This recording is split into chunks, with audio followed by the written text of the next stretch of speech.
At World Remit, we understand what the journey is about, how it can sometimes take a little distance to bring us a little closer together.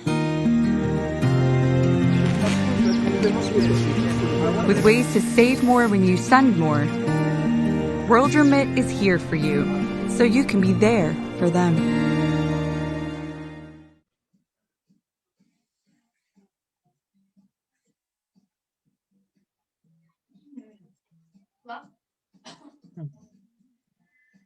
Okay, thank you very much, Jerry. I am totally honored today that I'm with you, because what you're doing is something that I think it will take 1,000 women to do.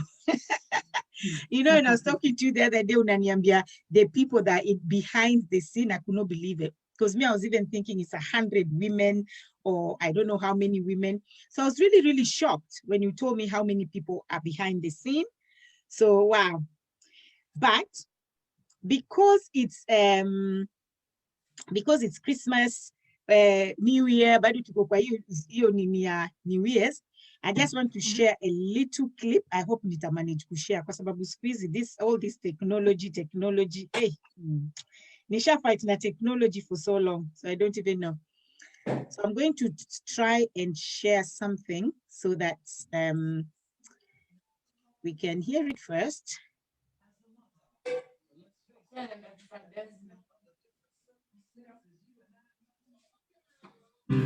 Father, we thank you tonight because we see your goodness.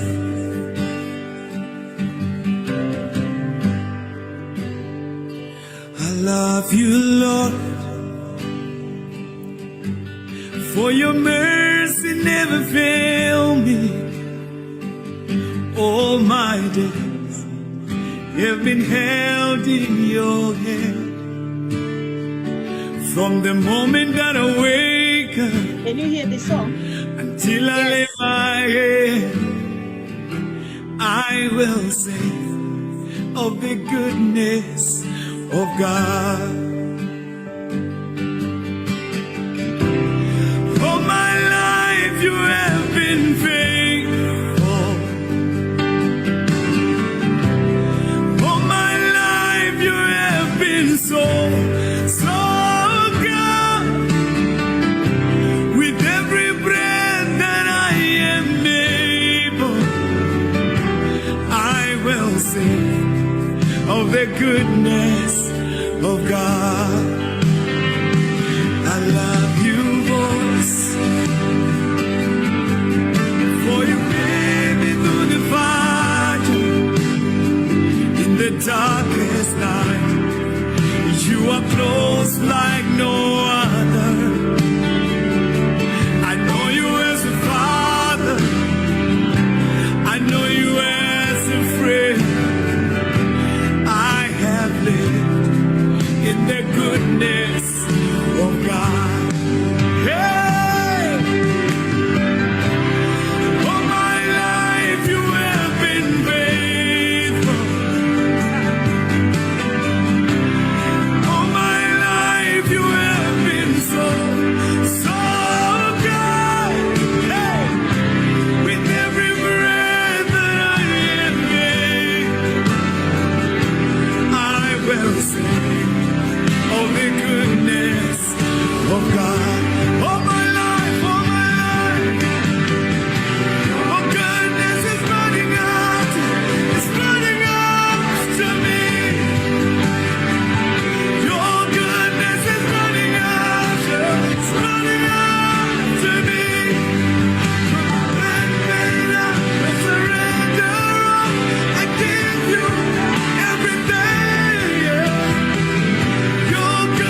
sing of the goodness of God. Hey, I will sing of your goodness all my life. I'm gonna knock in the chest. You have been so good, yeah. With every breath that I am able, I will sing of the goodness of God, yeah. Sing of the goodness of God. I will sing of your goodness. I will sing of your goodness.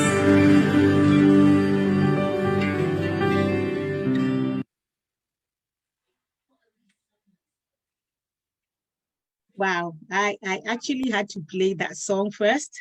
I had to play that song first because what we are going to talk about today is really, really deep. And I think it's only God's goodness that have seen us through. And it's only God's goodness that I've seen these women through who are going through domestic violence. And it's only God's goodness I've seen the men that are going through domestic violence through as well. So welcome everybody once again. Today we're talking about domestic violence, which is DV. I know somebody was asking me what is DV, it's domestic violence. And today I have one of the founders of Usikimwe. Yeah, Usikimwe. Usikimwe. Usikimwe means, for those people who don't understand Swahili, Usikimwe means don't be silent or don't be quiet. So Usikimwe, you need to speak out. And that is why I think a lot of the times that we are suffering is when we decide to be quiet or we decide to be silent.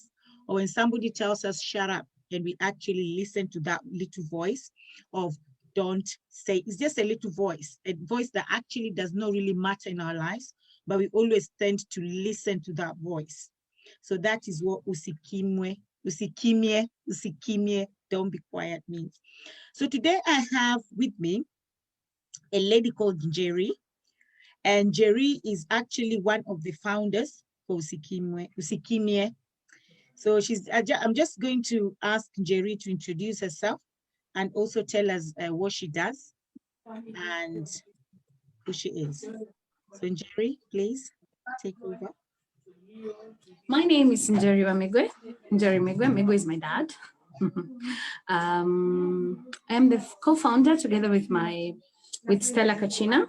We founded Usikimwe. Usikimwe, what do? We rescue, we rehome, and we also have a shelter. We have a shelter for survivors of domestic violence as well as sexual violence. The whole is called SGBV, so that's sexual and gender-based violence. So that means not only do we do DV is just one of the aspects that we do, we also assist the survivors of also sexual violence like rape and molestation and incest, the whole, sexual violence, as well as now, especially to women, children, and also a few men that also go through DV, as you have been told. So that's what we do at Usikimwe. Okay, thank you very much for the introduction. So before we even start, I just want to ask, what actually initiated this? What initiated this project? Or let me tell you. We are in 2021 now. Yeah. 2019 is when we started Usikimwe. Now, Usikimwe was prompted by 139 women who died in 2019 and 6 men due to issues of, as we said, issues of love. Love shouldn't hurt. These were women who are killed by people who they believed loved them, by people who they believed cherished them, cared for them. But the really, one of the women, and I always say, we say her name, was a very personal friend. She was called Maureen. On Facebook, she was Nkoli Nkoli. Nkoli Nkoli was my friend. The day before she died, I spoke to her. and she was having issues with her boyfriend, and we really had a long talk. Only a week later for me to see people writing on her wall, rest in peace. And it's been 2 years, and every day I think about her. She was so vibrant, beautiful, and just living her life. She was a teacher, and she died, and no justice has ever been found for Nkoli. We have a teacher, we have a student who was finishing. She was going to be a doctor, should have graduated the same year. She was called Ivy Wangeshi. Ivy Wangeshi was killed by her boyfriend. Her boyfriend left Thika. You know, she left Thika. He was carrying a shocker, you know, an axe. And he went into a car from Thika. He drove all the way to Eldoret and he killed her. He slashed her to death. And people were making jokes. People did not see how bad this was. People were on Facebook, on Twitter, they were making these memes saying shocker, you know, katana shocker, kata kukujo kikula fair, katana shocker. You know, it was so bad. So me and my co-founder Stella, we sat down and we started saying, let us talk about this. You know, we can't just be the same. Women are dying, you know, people are dying, and people just taking this like it's a normal thing. It is not normal. How does somebody travel for 8 hours carrying an axe, and not even at one point did he even change his mind and say, no, I'm not going to kill this girl. And he went to Moi Training Referral School in Eldoret, and he met her and he killed her. And there's something so resounding about that. That is not normal. She was 22. She would have been a doctor today. She was an A student all through from Alliance, and she was cut off in the very prime of her life because of love. Because of what? Love is not supposed to hurt. Love is not supposed to be something that's supposed to kill us. But here we are. So there are all these things, and people kept making jokes, and they don't carry these things seriously. And then the fact that there is no collective data of how many people actually die from such incidents, so that we can reflect on how bad this is. You know, and right now we are collecting.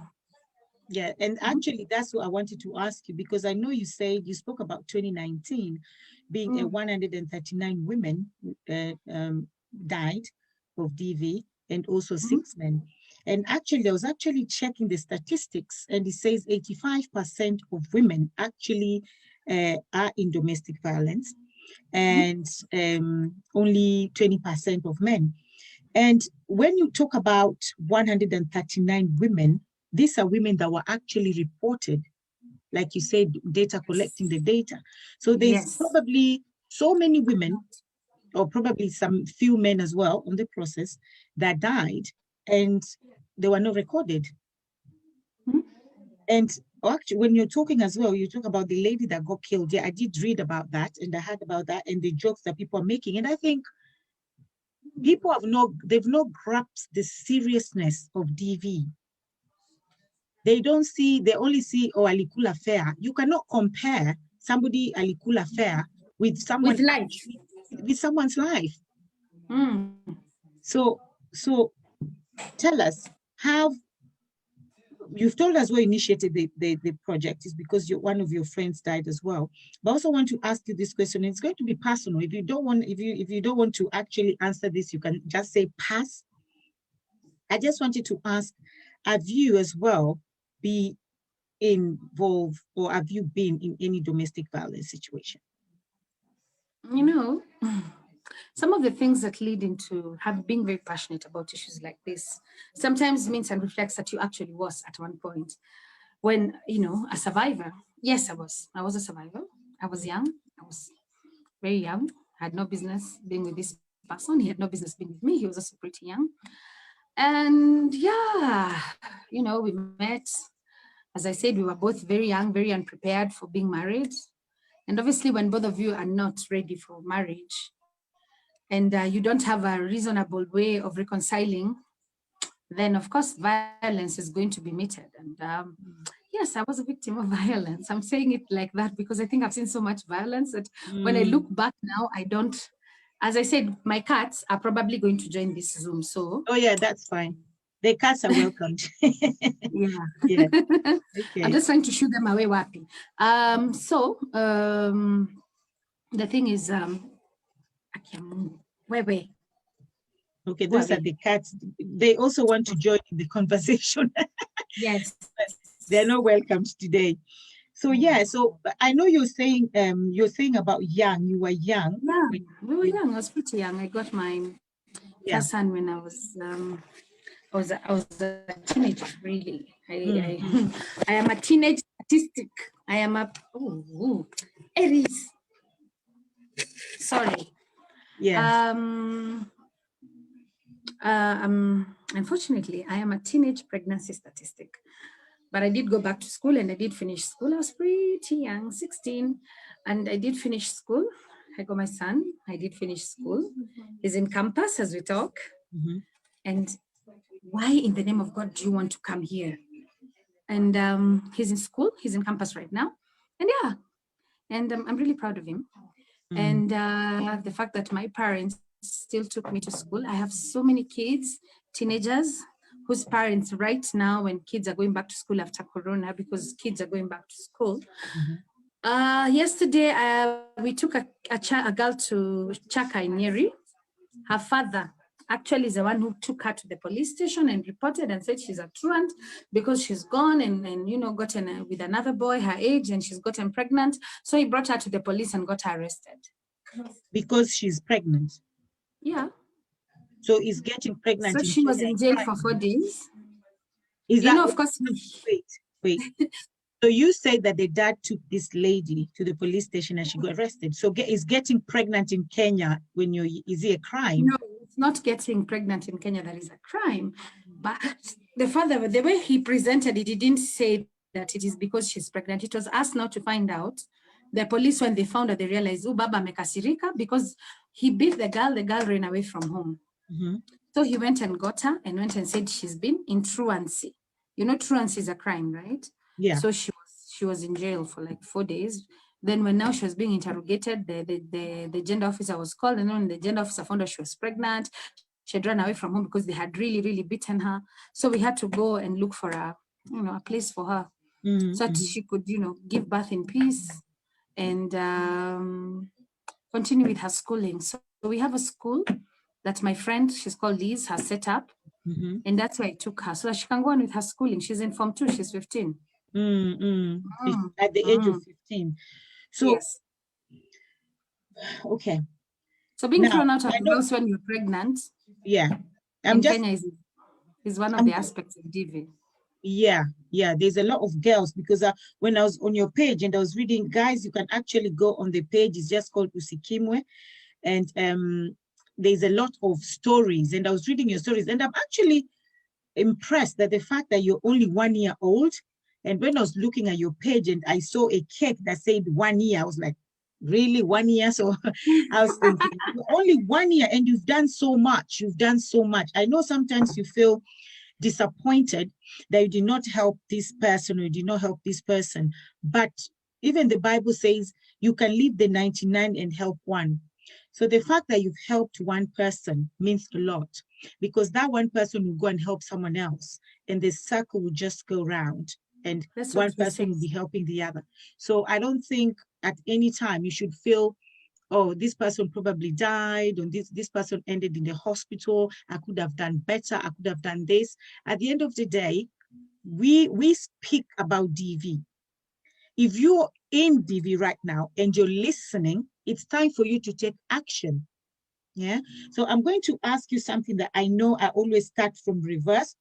And before I ask you that, there's something you said about you being young. And the guy was young as well. But when it comes to domestic violence, do you think age really matters? No. I'm actually going to say no. Because yes, young people and young to, let's say we're looking at 20s, early 20s, mid 30s, actually do a lot of, the daily battering. But I want to tell you that I had a 56-year-old survivor in our shelter. And all her life, she has been a victim. She has been a survivor of domestic violence. At 56? Yes.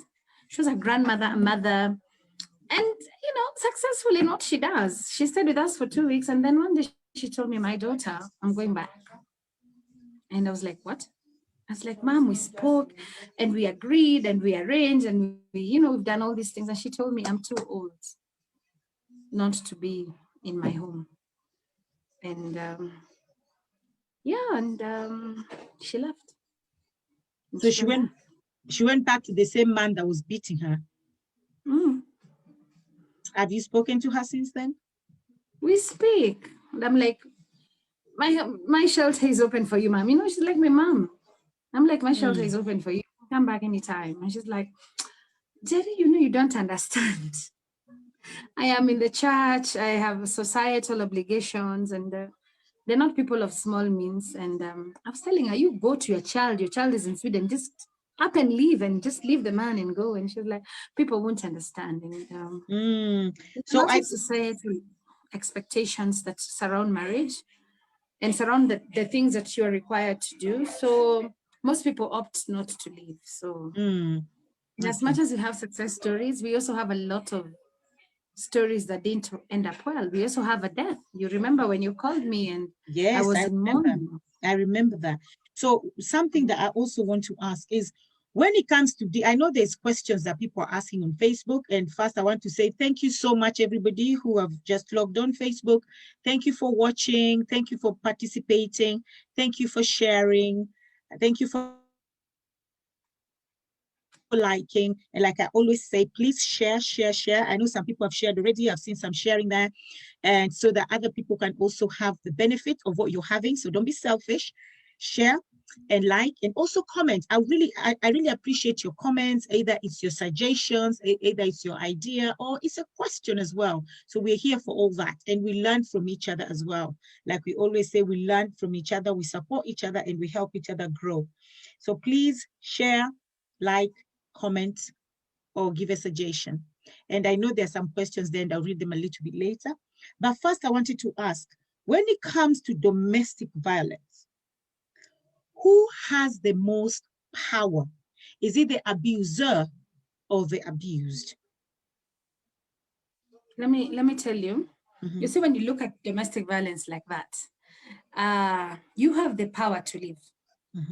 But the person with the power is the person who's abusing you. When, let's say, for example, you are beating a child, who has the power? The mother or the child? Isn't it the mother? It's the mother. So in the situations of abuse, the person who is the abuser is always the person holding the most power. Because it means the person who's being abused cannot live because of trauma bonding. They can't live because of fear. They can't live because of societal expectations. They can't live because they have children. They can't live because they don't have finances. There's so many other reasons. There's so many reasons why this is not just, we're no longer, we're leaning away from the word domestic violence more to intimate partner violence, because this is somebody you've been intimate with. And that is why it's so difficult for most people to leave. Because think about it. This is somebody you've been sleeping with for 10 years, for 1 year, even for 1 month. And this person has started beating you. This is a person, and as you see, one of the excuses most people say is people who cover themselves with the same blankets. Awa wili, mambo yao hatuwezi. We say that a lot. Hatuwezi ingilia, they will go back. But what people don't understand is that this is a person you are highly intimate with. It's a person that you've even made children with. It's a person you have made life plans with. It is not easy. It is not, even if you lose a friend, it hurts. How much more it is to actually lose a spouse. People who have gone through this. And there's also, there's also spiritual bondage there. If you're a Christian, I mean, a lot of people, there's so much, bondage. So many things, so many factors that affect just this person leaving. So you will say the person leaves, goes back, the person leaves again, goes back. And, the friends and the family and the people outside of the situation will always be like, why do they go back? I mean, can they make up their mind? Can she see that this person is hurting her and so on and so forth? All these excuses. Why is she being so obtuse? But what people don't understand is that sometimes you go home and your own mother will tell you, in my marriage, mina vumilia, I suffer through it. I mean, this is how marriages are. So, I mean, you can't come back home. You're embarrassing me. What are people going to think? How did I bring you up? And so you find this person will go back to the same marriage. You see, because the situation outside there is prompting this person not to go back. We had a case sometime in September, I think August, where this lady took her 2 children, went in Limuru, and went home to her mother. Her mother gave her fare and told her, go back to your husband. Mhm. There is no space for you here. And this lady took her 2 children, went and threw themselves in the dam, and they died. And they died, her and her 2 children. Because it means she felt like I couldn't do this anymore. And I was like, I wish she knew there was a place she could have come for her and her children. We'll take you, we will give you a place, you will stay and heal your wounds and just lick yourself slowly and be able to wake up and make a plan. You know, that's the whole purpose of having a shelter, so that somebody can come and, you know, no one is going to send you away. No one is going to tell you have to pay a certain amount of money to stay here. We'll give you clothes, we'll give you a place to live, and we'll give you counseling, we'll give you therapy, few activities here and there, you know, just towards your well-being. So it's all about speak up. Yes. It's all about speak up. Speak up, Exactly. don't be silent, speak up. Yes. And I know you also spoke about love, and you said, yeah, love doesn't hurt in this love. Do you think that is really love? I always see that if people are in domestic violence, I don't see that as love. I always see that as infatuation, lust. Do you think love is part of this? When you come to start staying with somebody, when you're coming to live with someone, what happened? What brought you together? What brought you together? What brought you together is love. You actually thought you loved each other. And you came and you built up a family, and frustrations came in, or love left, or whatever. And now you're in this situation where you're living together out of whatever convenience it is. But the thing is, you were brought together by a situation of intimacy. You see, because domestic, it can't be DV, it can't be IPV unless there was intimacy. That intimate bonding that brought you together. Otherwise, then it becomes assault. You know, because you have no connection. When I just come and beat you, that is assault. But if I've been intimate with you, that is IPV. That's the difference. It's people who have been intimate. So at some point, there was something. There was love. Maybe love left, maybe lust left, whatever that was brought you together and bond you together. From the beginning. That is the thing that left. Now, what is left is war. Yeah. And somebody said, can you please explain what domestic violence is? I recently spoke to a radio presenter who had an interview with some young youths who didn't even realize they had been abused.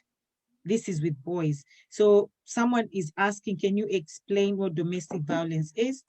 And in that note as well, somebody also said, domestic violence include physical, emotional, sexually, financially, mental, as well as excessive control. Most people often think of it as just being physically beatings, but it's not. It's deeper than that. Yeah. So can you explain what domestic violence is? That's what somebody else is asking as well.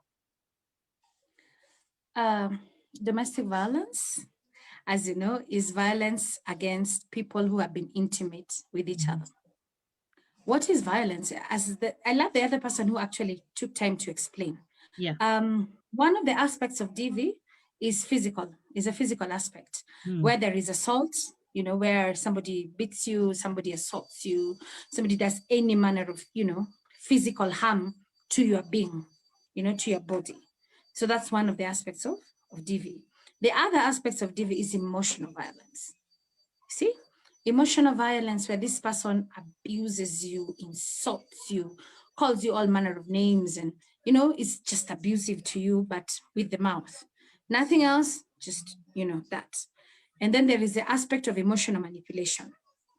This person keeps on calling you, threatening you, and telling you, a place of control where somebody's calling you and telling you, uko wapi, umetoka wapi, unaenda wapi, where are you at this point, until your life is controlled by a lot of excessive fear. So that's just emotional manipulation. This person doesn't have to beat you, but you find that the person that this is being meted upon is living in a lot of fear, because at any one point, they don't know what's going to happen. Actually, the phone becomes, an item of fear. This person, you have to reach home, he will read your messages, he wants to know who this person is, he wants to go through your WhatsApp, your Facebook, and, he controls what you post or what you don't post, what you, everything. So that is also an aspect where you find a wife is living in so much fear. Then we also have the financial bit. I had a client, one of my survivors, where the husband was counting the number of pieces of meat that, that they would buy, and he would demand the larger share. So you are there with your 3 children, and it's maybe half a piece of meat, and he knows there how many pieces of meat should come, and he counts. Can you imagine how draining that is, to imagine that your husband counts the number of meat there is? She was a housewife, she had no means, she had nothing, and she was living under his financial thumb. You know, you have not a coin and you have to explain. Or instances where somebody gives you 50 bob and expects to find meat being cooked in the house. Yeah, I think you know how much 50 shillings is. So we have all these cases where it's financial abuse, and it's completely draining because you can't even buy food for your kids. You can't do this. I mean, what can you do with 50 shillings? A packet of milk in Kenya right now is 50 shillings. So when somebody leaves you 50 shillings, he wants to come home and find supper and find breakfast for the next morning. Anakuambia nini sasa? Yes. So we have all those issues where financial abuse is very, because that's a very rampant part of DV. And then moving on, we have mental abuse, mental anguish. You know, we have mental anguish, where now you've left from emotional abuse. Now we've moved on to this person is really mentally, this person is terrified. This person is living in fear. You know, a lot of people say, oh, you know, living with a narcissistic person can lead to all this because they have manipulated you until now your mental space, you're just holding on to, you know, a thread before you lose it. So DV encompasses all these things. There's so much when it comes to violence that is done at home. It's crazy. And this just doesn't just affect the spouse, it also affects the children. Because we have instances where people say, I stay because of the children. And I keep on telling people, please don't stay for children. Please don't, because what you're teaching your children, you're teaching them love is equals to violence. You're teaching them the language of love. You see, love has a language. And when you teach your children that when daddy gets angry, you all have to go to the bedroom, or you have to sit like this, or go out and play because daddy's angry, you're also telling them the language of love is violence. And the children, unfortunately, for most people, what they don't know is children that grow up seeing violence wind up being violent themselves. Yeah. Because that's what they think love looks like. And there's also sexual abuse as well. Oh, yes. People don't believe it, but marital rape is a thing. Yeah. Rape is the ability to say no. It's consent. And you find that this man comes home and you cannot tell him no. He says he's married to you. We even have dowry abuse. It's part of domestic violence. Dowry abuse, where a man feels he owns you because he paid dowry for you. So he can do anything he wants to you. So dowry abuse is very rampant as well. And yeah, marital rape, a lot, where you cannot say no. He comes home, he wants sex, you have to give him sex. Whether you want it or you don't want it. You've seen situations of love, if I tell you no, you'll be okay. But there are very many people who can tell you, I don't know what love looks like in the bedroom because he forces himself on me.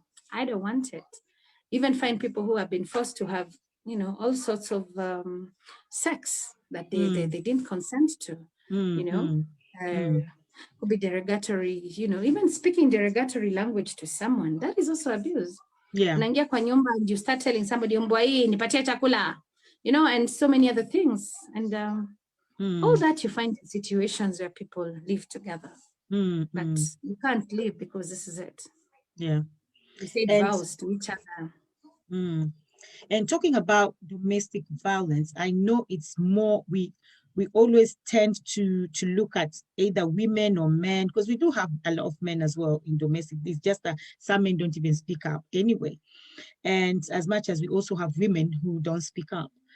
But when it comes to domestic violence, do you think that it extends as well to children? Or because there's children to parents, there's parents to children, there's of course husband to wife, wife to husband. Do you think it also extends to children to parents? Would you say that's domestic violence, or that's given a different name? That's if it's children abusing their parents, that's known as elder abuse.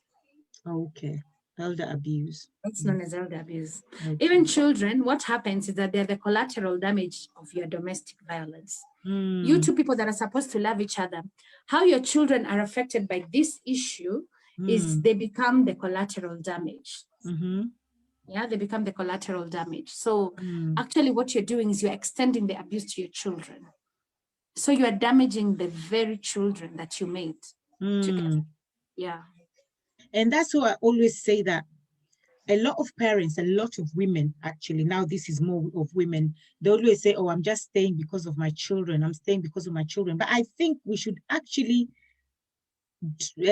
create awareness in regards to that circle, that it's you're doing worse. You're doing what you're doing to your children is more harm than good by you staying in an abusive relationship because you're staying because of the children. So because if your mom, if a girl sees my mom being beaten and my mom stayed, it's more likely for her to end up in a marriage that she's been beaten as well, and she'll stay because her mom stayed. And then for a boy as well to see the dad doing that, the boy too will go and say, well, my mom, this is what my dad used to do to my mom, and my mom stayed. So the man expects you to stay because the mom stayed. And that's why when you run away, they don't understand why you're running away. My mom stayed. So I think with women, we should actually look at the bigger picture, not just now, because those children are growing. And when they grow, they tend to copy what we as their parents do. Forget even about future, even then, current and present, you find that a child is acting out in school. And they're acting out in school because of the things they see at home. You know, if a child is seeing violence a lot at home, then this child, do not expect any different from this child. Was it last week? There was this lady and we went to her house, and then the child is always explaining to me, and she's telling me, Daddy, alifanya mam. That's a 3-year-old. Daddy, alifanya mam. You see, they see it. They see, and they think that it is normal. Because you see, children don't learn by being told only. Actually, 75% of the time, children learn by seeing. Children imitate. You see, that's why we say keep children away from certain things, because they see, and then they learn, and then they pick it up. So violence that is often done a lot of time to people, children pick up on it. You see? They pick up on it, they learn on it, and they walk on it, and they're like, this is how things work? Okay. Yeah. And what do you expect? The child will go to school. If it's a boy, he sees his father beating the mother, and he's going to beat another girl, and he won't think it's a big deal because, Atamakia wanted. You see, he won't understand why this girl is going to report to the teacher, because that's how actually teacher find out the children who have issues at home. Children act out because this is not normal. It's not healthy. That is not the environment children should grow. Children should grow in an environment where love is present, protection is present, care is present. You know, you'll find a child learns how to abuse because the mother comes and she uses abusive language. And then, sometimes, depending on how the power structure is in the home, sometimes the father beats the mother beats the children. So you see the violence keeps continued upon because I am mad. Yeah. I am mad because I was beaten. So I will take the next easier victim and then I will beat that person. No, because the whole world is full of someone beating someone, because also the maid, there's a maid there. The maid too is beating the children, and the woman is beating the maid. And then it's just a crazy environment, that there's no love whatsoever, because the father is beating the mother is beating the maids is beating the children are going out there to beat others' children as well, either in school or their neighbors. So it's just a crazy world. And the sad thing is, these people living it cannot see it. No, they can't. So how do we make people living it see it, Jerry? See what we are doing? What we are doing is called sensitization, and we're actually using any case you see there is an actual case. It is a real person with documentation, with an OB at the police, with medical reports. These are real people. We may not put out their names, but these are real people. Why do we do this? We don't have to. We could do it in secret and nobody would have to know. But we are telling this, we are creating sensitization and awareness. So we are telling the person who is reading that if you are in this situation, there is hope. We need the larger society to speak. We need the church to speak. We need the church to talk about this, because sometimes healing starts from the church. Church. Now I'm just saying, because let me tell you, you cannot say you're the body of Christ when the body of Christ is bleeding and you're not touching the parts that are bleeding. So we need the church to be the voice of reason. Because if the pastor comes and says today the sermon is about domestic violence, and I'm saying as members of this church, this cannot be happening. Women cannot be coming crying to the pastor's office. Women cannot be coming looking for hope at the pastor's office. I need to stand on this pulpit and say, as members of this church, we need to talk about domestic violence because we need to break it. You see, the thing with domestic violence, it exists. One of the reasons why domestic violence exists is because people look at it. It is one of the societal ills that is acceptable. Look Is at the it and we norm. accept it. Yeah, Yeah, okay. it's the norm. I mean, people beat each other. When you know, when you ask your mother, they will tell you, even my grandmother used to be beaten, and so And she I stayed. took it. And if you really look at our grandmother, the people that were being beaten, they were beaten by the colonials. They're the people that came with this domestic, you know, this whole issue of beating your wife. And then it comes down now, your mother tells you, like on the day of the kitchen party or whatever, your mother tells you, mutumia. You know, in Kikuyu, we say mutumia. When you really think about what mutumia means, mutumia in Kikuyu means to keep silent. You know? So if you really look at even the language that is even spoken, and you're told mutumia negotumia, you know, a woman's work is to keep silent. Mutumia Yani a woman is the one who spoils her house with her own hands. Is that what you say? Isn't that what when you're giving bridal advice, you tell women, woman ndio utaharibu nyumba yako mami. Woman ndio utaharibu pale. You see, those are the kind of advice you're giving people. So we're telling them, sit in that house and suffer in silence. Regardless, do not stay there and leave. What you're telling, what are we telling people? We're telling them, even if you're treated anyhowly, the work of a woman is to build their home, irrespective of whatever happens in that house. And that is why domestic violence has always been shrouded in mystery, in taboo, and we don't speak about it. And that's why people like me, we are called people who break homes. And because you're a single woman. Actually, no, I'm married. Okay, so they look at you as breaking a home because you're trying to give advice. Actually, most people don't assume I'm married, because why would I be married and I'm busy here breaking other people's homes according to them? But the thing is, I am always going to say this. I am a person who deeply wants to see healthy marriages. Marriages where communication is key. Marriages where love is present. That is a healthy relationship. Marriages where you do not, you know, do not raise fists. Do not raise fists. You know, raise arms and love each other. I mean, what is this that is so bad that you just have to slap somebody or beat them or slash them or kill them for that matter? What is it? Kill them, the worst. So, you know, yeah, so I just want to say thank you again before we continue. I want to say thank you so much to everybody who has tuned in, everybody who is watching on Facebook. Please, like we say, share, because I've seen a lot of people telling me they've shared. Keep on sharing, guys. Please, if you're watching, just make sure you share only 2 and then don't share. Only 2. Share so everybody else can see. Comment. We love your comments. We love your suggestions. We love your ideas as well. Because even though you write something, even if I don't read it, but someone else will read it and it will bless somebody. So please, also, we like your comments. We like your suggestions. We like your ideas. Somebody said, I think one of the problems is in the African communities, they always want you to go back home. So people suffer in silence. And please point out where people can get help or support, as in this pandemic. Where you cannot get out because of lockdown. People are really suffering from domestic violence. Yeah, people are really suffering right now.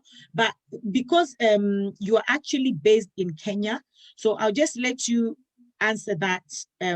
Where can somebody go, especially in the UK?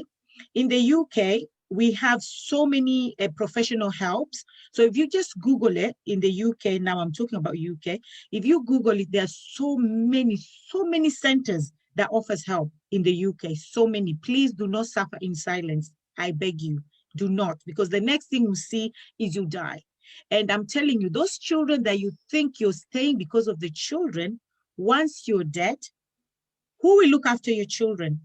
And I know that death is something that we all die someday. Yes, agreed. But imagine dying in the marriage, your husband killing you because you didn't want to go and you're thinking, I'm staying here for my children. Now you're gone. Who will look after your children? So if you're in the UK, yeah, if you're in the UK, please, there's so many centers that offer shelters, so please. But if you're in Kenya, let Jerry tell us, if you're in Kenya, where you should go. Jerry, can you tell us, please, how we can find you? People who are in Kenya. We are in Kenya. We are right now. We have shelters. You can actually come and stay with us. As Usikimia, we run shelters. We're actually about to open our second shelter. That tells you how much the need for shelters is there. So you can contact us. We are on Facebook, we're on Twitter. We look at your inboxes. You can DM us, you can DM me, or you can even just come. My page is very public. Just come and tell me on the comments, Njeri, I have DM'd you, and I will probably have a look at it. You can also call 1195. 1195 is a number that you can call. That is a sexual and gender-based violence number that you can call, and your help will be, you'll probably be referred to us or maybe to another shelter. We are trying to see how we can. Makueni did open, the government of Makueni opened a shelter in Makueni, and a couple of other shelters that we have right now. So you can open a shelter. You can come to the shelter. In our shelter, we give you a 3-month stay. You can come and stay there for 3 months with your children. So we will not leave your children behind. If you are unable to leave that point because you're afraid of your children, leave. We will come for your children. We'll help you get your children.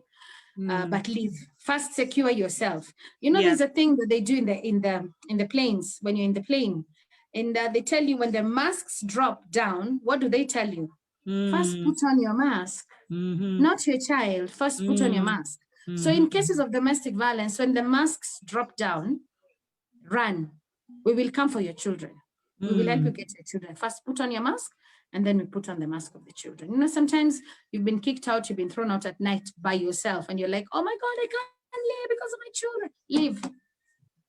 Yeah. Leave, and then we will see what we will do about the children. They are, you know, the police are there, the children officers are there. We will always, you know, try and help you to secure back your children. Okay. Yeah. So. And somebody said it would be great to hear from man's perspective as well. So Susie Otiende, I just want to say that we did have a program maybe 2 months ago about domestic violence. If you just go on our page and look down, you'll see we actually had a man who, Benjamin, he has actually gone through domestic violence as well, being beaten by women who actually wanted to kill him because she had a knife and he wanted to stab him. So he told us how he got out of that situation and he never went back. He never went back. So Susie, you can go there and you see there was a man who actually spoke about it. Today, I just wanted only Njeri because I wanted her to talk to us about the centers that they provide so that if you are going through domestic violence and you're in Kenya, you can actually go there. And we also have, we have Mary Otuko here as well, who has, they have a foundation called Forward, Foundation for Women's Health, Research and Development. So please, guys, go and check that. It's called Forward. They have a shelter and they do help a lot of women who are going through domestic violence. They're going through, I know they do a lot of FGM as well. So please, guys, they can give you support if you're living in the UK. There's that Forward with Mary Otuko. So please, guys, you can see that. And yes, and somebody asked, how do you help a young relative who is in denial? They keep going back to the abusive partner. So Njeri, how do you deal with that? I'm going to say this, and I said it before. One of the things you need to realize, again, with domestic violence, it's not like any other violence. It is not the violence that you can tell somebody, oh, Sijunini talk out, Sijunini. They will not leave. What they need from you is a shoulder. They need you to be their friend. They need you just to keep on telling them, I am here, I see you, I am here, I'm going to help you. Whenever you're ready to leave, I am here. Sometimes that's all that person needs to hear, that I'm here, I see you, you're visible to me, I'm sorry about what you're going through. What you're going through is not right, and if you're ready to leave, come home. Sometimes that's all the push they need. Sometimes when you keep on telling them, leave, leave, leave, they won't leave. Sweetie, 7 times is the number that they give before somebody finally leaves for good. So they will leave, come back, leave, come back, leave, come back. Their 7th time, they will leave for good. Yeah. But what you need to do is to be a friend. Don't judge them. Don't look at the fact that they're in denial. They know. It's not that they don't know that they're being hit. They know. But sometimes they want to make it better because they don't believe this is the choice. There is a lot of denial in DV where you cannot believe this is happening to me. As somebody who has been there, people tried, really. People tried. My father tried. My father fought for me to leave, but I would go home for 3 days. I had a place to go, and I would run back. And I don't understand. There was just something that kept on telling me, I can make this thing work. I can make this thing work. So it is with most of the survivors of domestic violence. They will want to go back and make this work because we have been conditioned. You see, we have been conditioned. There is a societal thing that is in women, especially, that says, stay in this marriage. Stay in this marriage, try and make it work. You come to church, the pastor will tell you the same. Rudi kwa bwana yako, pray. Yeah, we will tell you to pray. We will tell you to read Fascinating Womanhood.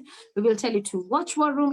Things can turn around. But let me tell you, please, when somebody puts their hand on you, whether he's a man, he's a woman, she's a woman, please, please, please, I am telling you today, the first time somebody lays hands on you, they have told you who they are. Leave. If you can't leave, imagine leave. We are here. We are the people. We are here. We'll give you counseling. We'll give you help. We'll just try to give you an exit plan. Come and stay with us. And then when you're ready to leave, you can go. But leave, because we have women who are dying from domestic violence. The statistics are 1 in every 3 women. 1 in every 3 women. I want to repeat that.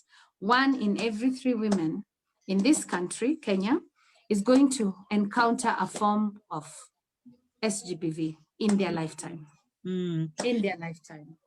And Jerry, I know that probably now I'm fast forwarding what my questions were, and the only reason I'm fast forwarding is because of I'm reading also comments, and I just want to make sure that we are together with the people watching on Facebook, so we are one, not that we're here and they're there. Very intended.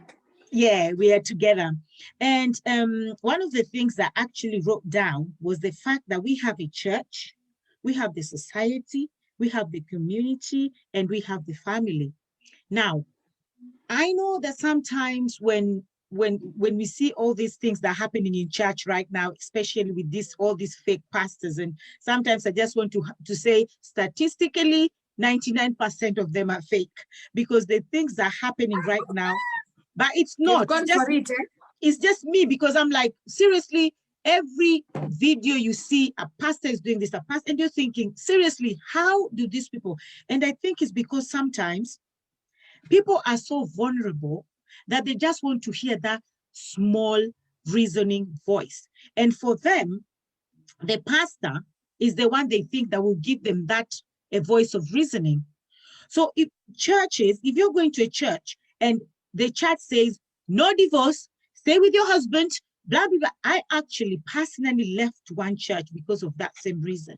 I said, I'm not going to, because I have girls, and I'm not going to go to a place where the doctrine is not according to what the Bible says. Yes, the Bible says 100% divorce is not good. And let me tell you, divorce destroys homes. Divorce destroys children. Divorce destroys society. It destroys church. Divorce 100% is not good. But there's a but. Now, that is what the church don't want to hear. Even the Bible says you can divorce under marital unfaithfulness. You can divorce, and when it comes to unfaithfulness, your husband beating you, your husband abusing you, physically, emotionally, mentally, sexually, all that. There's a but. No? I always say that nobody in their right state of mind goes into a marriage saying, tomorrow I'm going to divorce. Come on. No. Nobody. You marry saying, for better or for worse, this is my last stop. But there's a but. So I was in this church. So I now asked the pastor, excuse me, sir, with all due respect, I disagree with what you're saying. Let me ask you one question. If a woman comes to you and say, excuse me, sir, my husband raped my child, what are you going to tell the women? Stay in that marriage because divorce is not allowed? And he was like, well, the minute he said, well, that's it, my heart sunk, and I said, I cannot even stay in this church with my children. How can you say, well, there's no well? Immediately divorce that man, let him be locked in jail, and let that key be thrown inside the river. You cannot start saying, well, you separated. Separate. So you know what, because of that, I left that church. I was so disappointed. I was like, how can you, a church, say something? And I asked him in front of everybody in church. I stood up and I said, sir, with all due respect, I just want to ask you this question. Because that's why, because of what somebody said faith and abuse has become a huge problem, and we need to challenge it without fear. That is Mary Otuku said that. And that is why, because we fear, don't talk about the man of God. Don't talk about church. Don't talk about the society. Don't talk about your family. You're married in this family. Because of fear, we're living in so much fear. And because of fear, we are dying in these marriages. And we want to portray a nice picture out there. I am Mrs. So-and-so. I am Mr. So-and-so. So now, Jerry, I just want you to be really, really 100% with this thing of church, of the society, of the family, of the friends. Please talk to us about that. Do you remember when I say that church should be the first people to address issues of domestic violence? Do you remember? Yeah. Because church is supposed to be the backbone of society, isn't it? Yeah. And church is supposed to actually be, one of the things church should be addressing is domestic violence, because it's so rampant, even in church. It's there. Mm-hmm. People are coming to church, they're not talking to each other, they're sitting in the pulpits, at the pews, and they are mad at each other, but they have to show up in church, you know? And can we talk, what is love? What is love? What does the Bible say about love? The Bible is very clear in 1 Corinthians chapter 13 that love does no harm. Yeah. That's it. There's no compromise. The Bible says that God is love. And you know, God is love. That is what God is. And then the Bible is very clear when it is describing the aspects of love. And one of the aspects of love is love does not harm. So when you come to church and tell me it is okay for Mimi kuvumilia my marriage, and you tell me that it is okay for me to stay in a marriage where there's abuse, or as you asked him about children being raped, because let me tell you, right now, and I don't even want to discuss the statistics of children that I have taken to hospital because they have been raped, and not raped by strangers, but raped by their own fathers and stepfathers. Their own biological It is so rampant. It is so up there. It is. There was a time I was taking a child to hospital every day, and it was crazy. And I was just sitting and asking myself, what kind of world are we living in? We are just bringing up broken children by people who they are supposed to trust. You're telling me, as a man of God, you're going to tell me to stay in that marriage because separate. Can you imagine? Because what? Isn't it the same Jesus that forgave the woman who got married 7 times? Isn't it the same Jesus? When does it change? And the Bible is very, very clear about aspects that you're not supposed to go through. When the Bible says above everything else, this is what remains, love, right? So the Bible is very, very clear about certain aspects, yeah? And if it says love is what is supposed to remain, then if there is, if there's absence of love, there is no God, because God is love. So if there is absence of love in this place, because you cannot tell me you came home and you loved me so much. The Bible says God loved, he gave. But you loved me so much, you gave me slaps. Ebu, explain to me how this works. You know, it doesn't work like that. It does not work like that. God expects you to be safe, you know, because he's given you a brain, you know, to think. And being unsafe in your home and being killed in the name of love, that doesn't add up. So that is something we also need to look at. The church cannot, yes, we're not promoting divorce, by the way. And I keep on saying this. I don't promote divorce. It's not my work to promote divorce. No. What we are saying is we need healthy working marriages. Yeah. A marriage where the children are safe, not at it's time to go home in school. Do you know how unsafe home has been in this time of COVID? Do how many people understand how unsafe? Actually, when everyone else was fighting COVID was the first pandemic. The second pandemic, we are calling it the shadow pandemic, is SGBV. Domestic violence spiked by 6,000% in the world. What does that tell you? That home is not safe. that people are not safe in their homes. You know, I remember some time ago when I was working in a, in a corporate, we were robbed, and these thugs came with guns and everything. And the first thing I wanted to do was to go home, because at home there was safety. Understand? At home, that is where I felt safe. You know, I had been violated at work, so I wanted to go home. Can you imagine the very place you're supposed to come and seek safety as a child, as a mother, as a husband, is the very place you're being violated? Then where is safe? Because what we are trying to say is, can we have effective communication? Can we have healthy marriages, loving? Imagine it's possible. It is possible. Yeah. So where children feel safe, where a child does not tell you, I'm afraid to go home because I'm afraid I'm going to be killed. You know, I'm afraid that if I go home, we don't know what's going to upset daddy today, and daddy is going to beat mommy and then beat us. Or we don't know if daddy beats mommy, mommy is going to beat us. Can you imagine living that kind of life? And you have so many people who have lived that kind of life where they're so afraid that home is such a bad place to go, that I'd rather not go home. Have you ever asked yourself this, these street people we have and you've ever sat down with them and asked, and someone will tell you it's because there was violence at home and I couldn't stand it. And therefore I left. I talked to them, and some of them will tell you the reason they're in the streets is because home ceased being a safe place. Or you can't go home because you're afraid for the cases we've handled.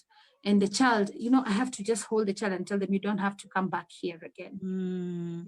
You don't be afraid. You're now safe. I promise you will not go back home. Can you imagine? Because home is where the father raped them. Home is where uncle rapes me. So we're looking at people with so much trauma. And you're saying that that is not the environment that children need to grow up in. And therefore, that is something the church needs to speak on, because these are issues that are happening every day. If 1 in every 3 women will go through, we have, Kenya is among the places with the highest DV rates, unfortunately. And also the highest rates of, it doesn't go anywhere. I can tell you for true. We went and this girl had been beaten so badly. I think I even posted her pictures with her permission because she wanted people to see how bad. But when we went to court, the husband was given a bond of 10,000. This girl literally, because she's very fair, she's very light, all this way was purple on both hands. He had beaten her when she was pregnant in her belly, because he wanted the baby to die. But the penalty that the judge felt was fair was 10,000. 10,000 Kenyan shillings. That's less than 80 pounds for wanting to kill somebody. He paid, he left.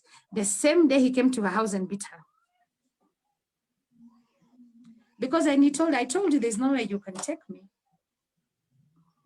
So that is why now I really 100% appreciate what you're doing, because you're creating awareness, and I want everybody joining. I want us to join forces with these people. I want us to join forces with Jerry. I want us to join forces with Usikimwe.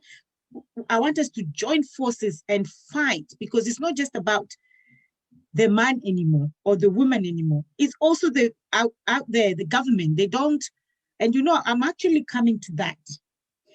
Let me just read something from someone. Again, thank you very much, Facebook. Thank you very much for all our viewers today. Thank you so much for your contribution. Thank you for the sharing. Thank you for the likes. Thank you for the comments and your suggestions as well. And somebody said, what about a man who provokes? What about a man who provokes the wife? The wife slaps him, then the fight happens. What's the way forward, Jerry? There is no way forward. The way forward is you leave each other. What is this that you are provoking each other about? What is this?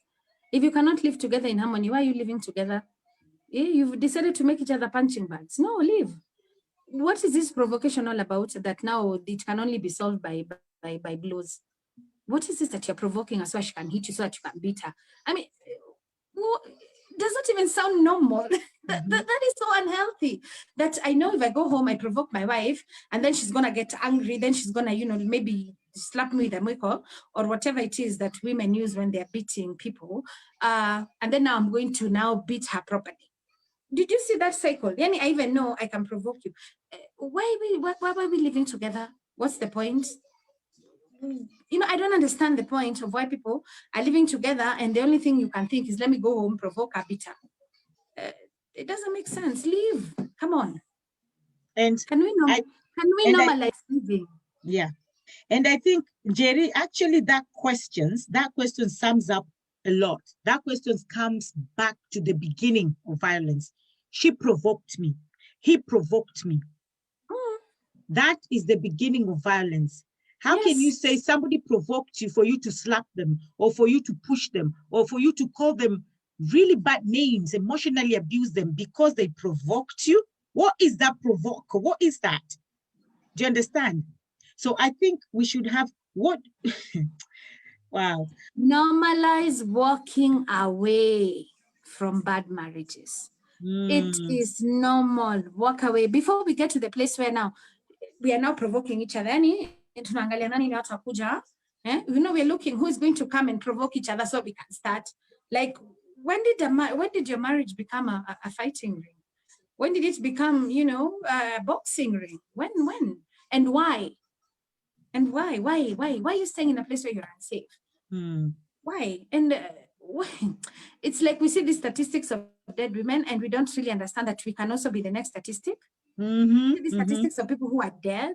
Yeah. I'm literally telling you, when she called me to invite me on the TV show, I couldn't talk to her because I was in mourning. Yeah. I was mourning one of my survivors. She's called Cynthia. May her name never be forgotten. Yeah. Cynthia Akoth. She was killed by the man who purported to love her. She had a 6-month-old child. She's lying in the morgue. Her post-mortem is going to happen tomorrow because it's kept on being, you know,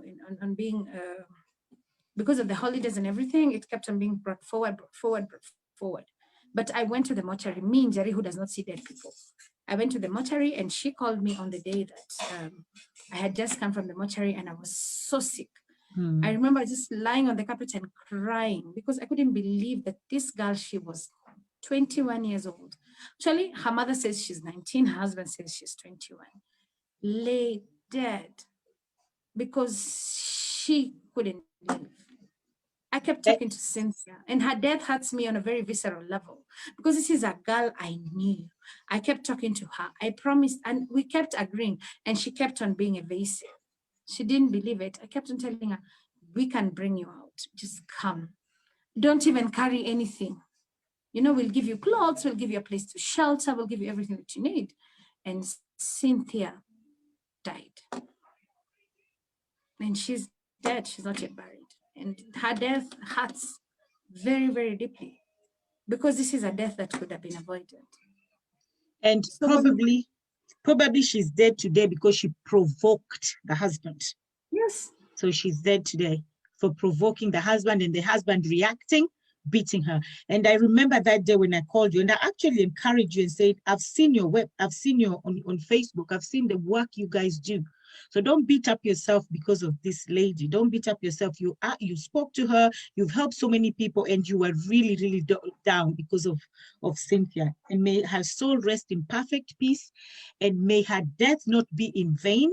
May people see her death who are in domestic violence right now. May they see her death as a way to come out. And may they see that Cynthia died, it can happen to me too. Yes. And I think most of the time people think, oh, it can just happen. It just happened to Cynthia. That will never happen to me. It can happen to anybody at any time. And also, there was also this lady that she was only 15 years old. Her name is Anne, because we didn't want to mention her name. Can you tell us more about her as well? You have to remind me who Elle is. Yeah, you said it was an N and she's only 15 years old, but at least she came out. You guys managed to bring her out from domestic violence. And I think she went back to school. Oh, yeah. Yeah. Oh, we have so many of those cases. But she was not a victim of DV. She was a victim of rape. Yeah, okay. So, and she was raped in her house by her uncle. Wow. Her grandmother left and her uncle came in, realized the grandmother wasn't coming back home, broke into the house, into her bedroom, and raped her. And she was only 15. Yeah, she was 14 at the time. She became 15 at the shelter. We celebrated her 15th birthday with us. And can you imagine that is home? That is home. that is where it's supposed to be safe haven for you, Mm. but it's not. So what is the youngest age you guys have ever rescued, or the youngest age you've seen in domestic violence, whether it's physically, emotionally, sexually, financially, whichever, because we all know domestic violence is not just physically. So what's the youngest 4 age? days. What? 4 days. What? 3 days? 4 days. 4 days, like what do you mean 4 days? 4 days old? 4 days. Okay, explain that to me. I don't understand. There's this lady, her name is A. Do not say her name further than that. Yeah. Her name is A. And A was she was going through domestic violence. And part of the reason she was going through domestic violence is because her husband had been sodomizing her. She got married with a 3-year-old boy. A 3-year-old boy. So the husband was sodomizing the boy. And if she tried to ask, he would beat her.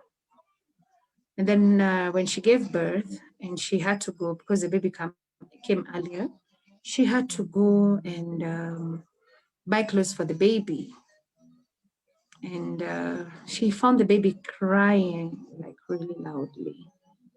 And the man, this baby was a girl, and the man was trying to do whatever it was he was trying to do to the baby. And that is, all these things happen. That's not what shocked me. I cried, yes, but what shocked me was the fact that the mother came to bail out her son.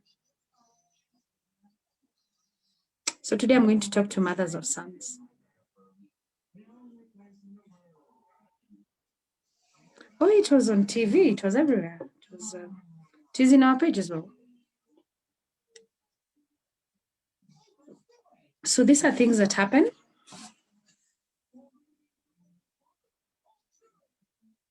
I'm sorry, Lydia. Whew. But yeah. So these are things that are happening and have happened and will continue happening as long as we keep onto the taboo of silence. So the child was treated in a Ruby Women Hospital. Wow. And yeah, that's what happened.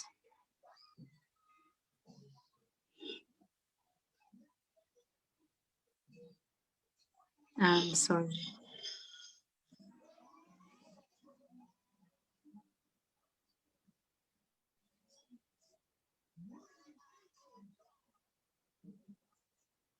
Lydia, I hope you're okay. I'm okay, man. God, I can't believe this. Wow. They did manage to get treated. And they're in a shelter, so they're safe. So, so the mom believed the man. The man did what? The man believed the mom. That's a typical scenario. I'm going to talk to mothers today because I have seen things and I keep on telling myself, I am a mother of sons. I have 2 sons.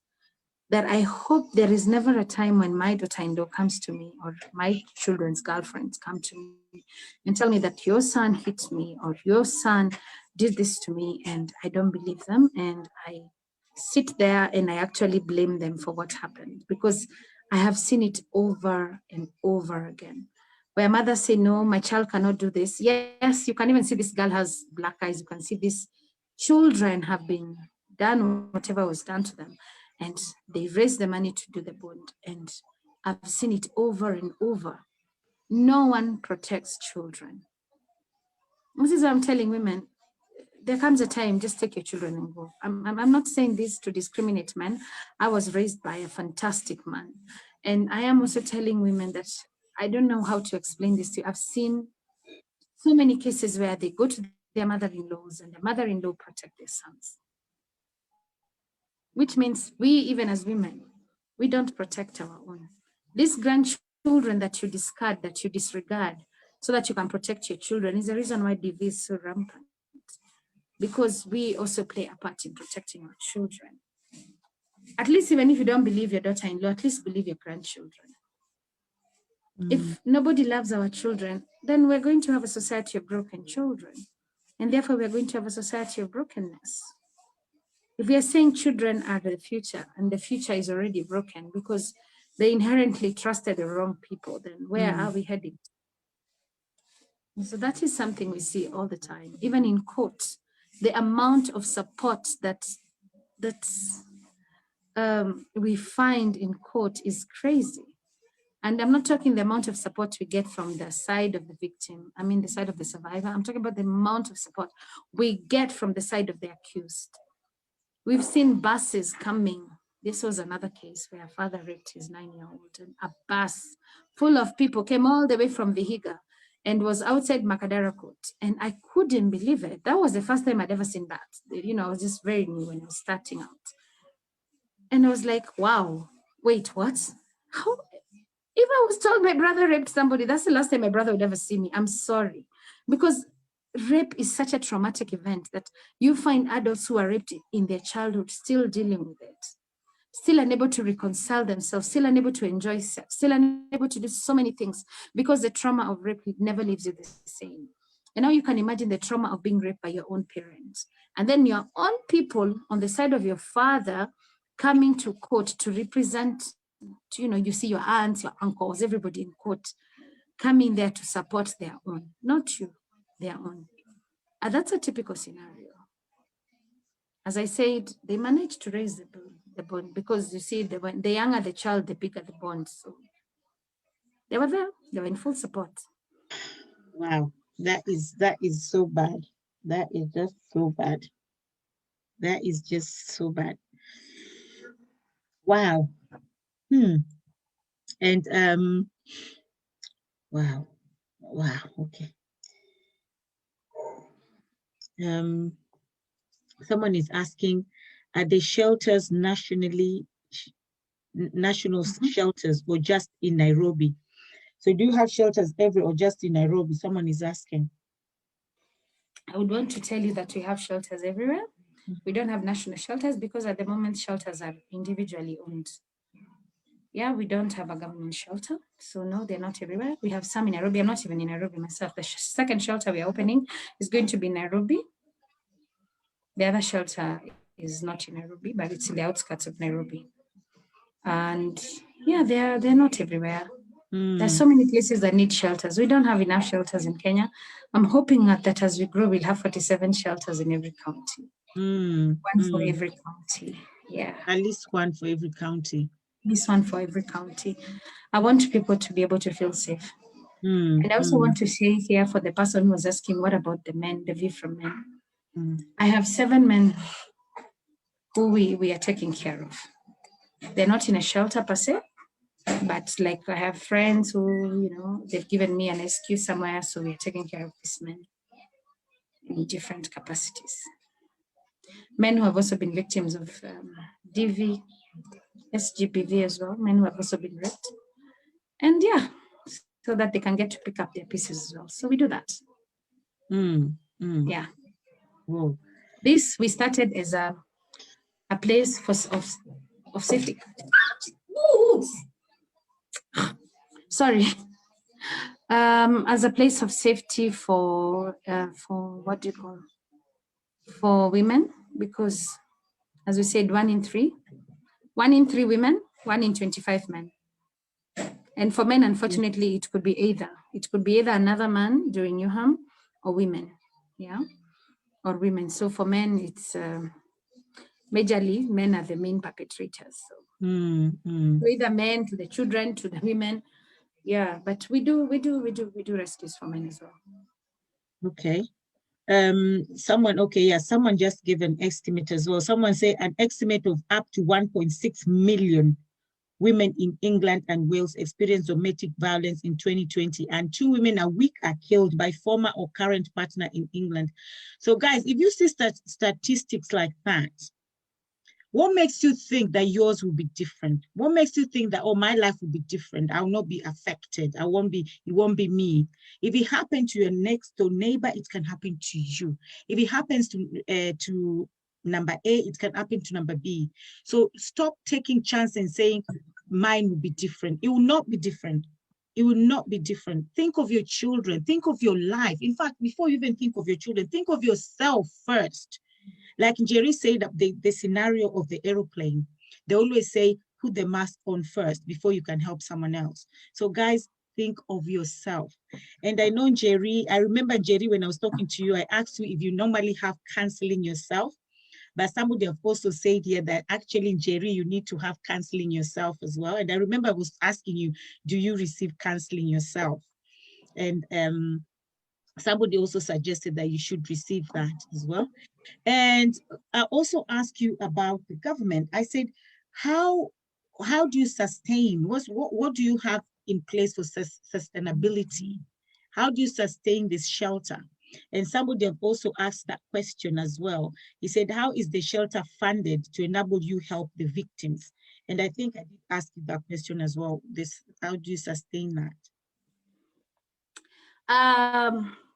My co-founder works Mm-hmm. so that I can be able to run the shelter fully Mm-hmm. and to run the programs fully.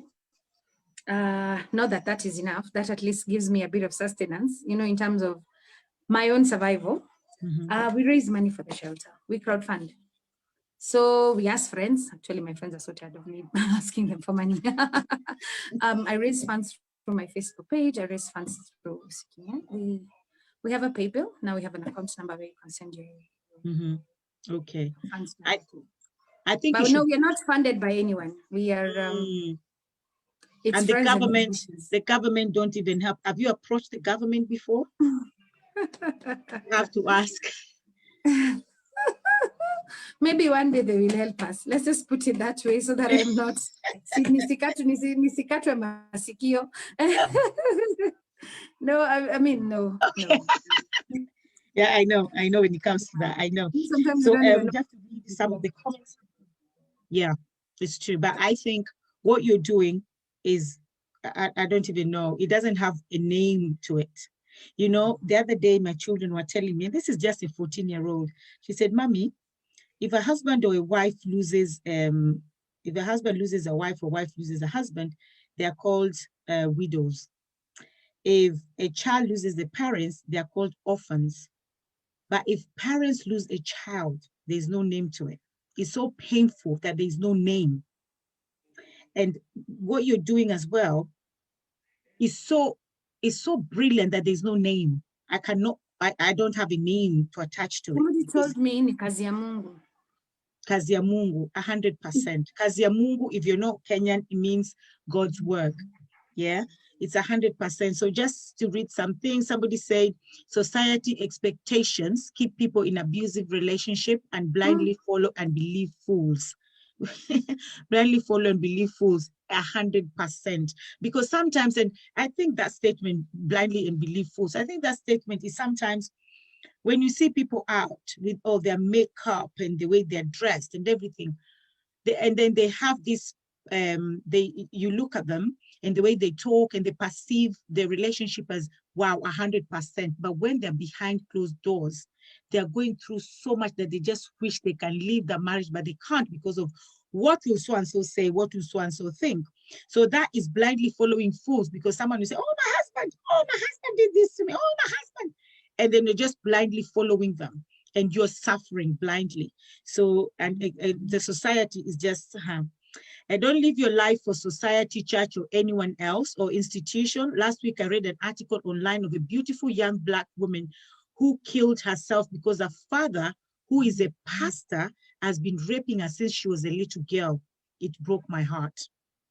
I really hate things like this with a passion.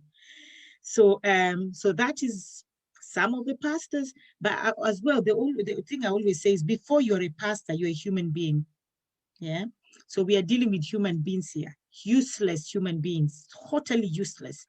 And yeah, we know that domestic violence happens to men as well. Yes, we've identified that. And also Jerry actually have some men they're helping some men who've gone through domestic violence.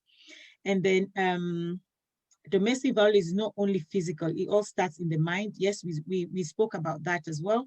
Domestic violence starts in the mind, and that's why when you're talking about the mental issue, it's deep, and it's not just physically. We spoke about emotionally, sexually, financially, all that. And the best thing is to take a walk if it can't work for neither of you. That's the best thing. And I know you mentioned it as well, Jerry. Take a walk. Yeah. And yeah, somebody's just shocked that 4 days. Come on. Whew. Yeah. It was national news, actually. And the man, just tell me the man was jailed, please. No. The matter is in court. What? So the man is still walking free, waiting for court. The family bailed him out. What?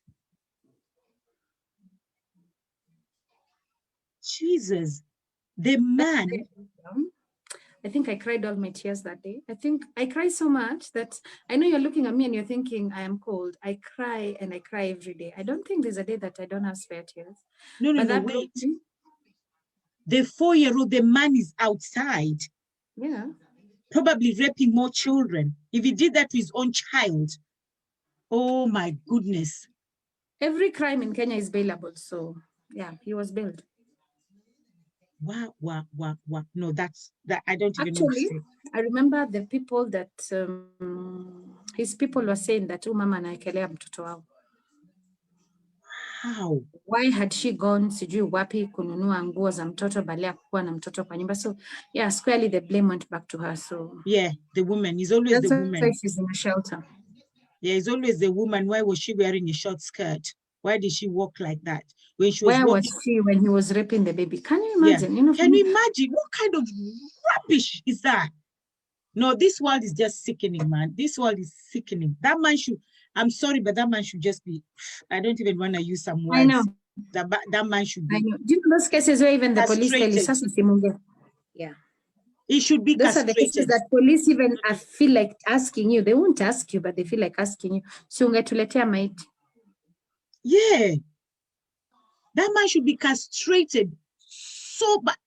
His balls squeezed. Oh my God, I don't even know. Yeah, breathing. Yeah, I know. I can't believe the man is walking out there. That is. Somebody say. That family.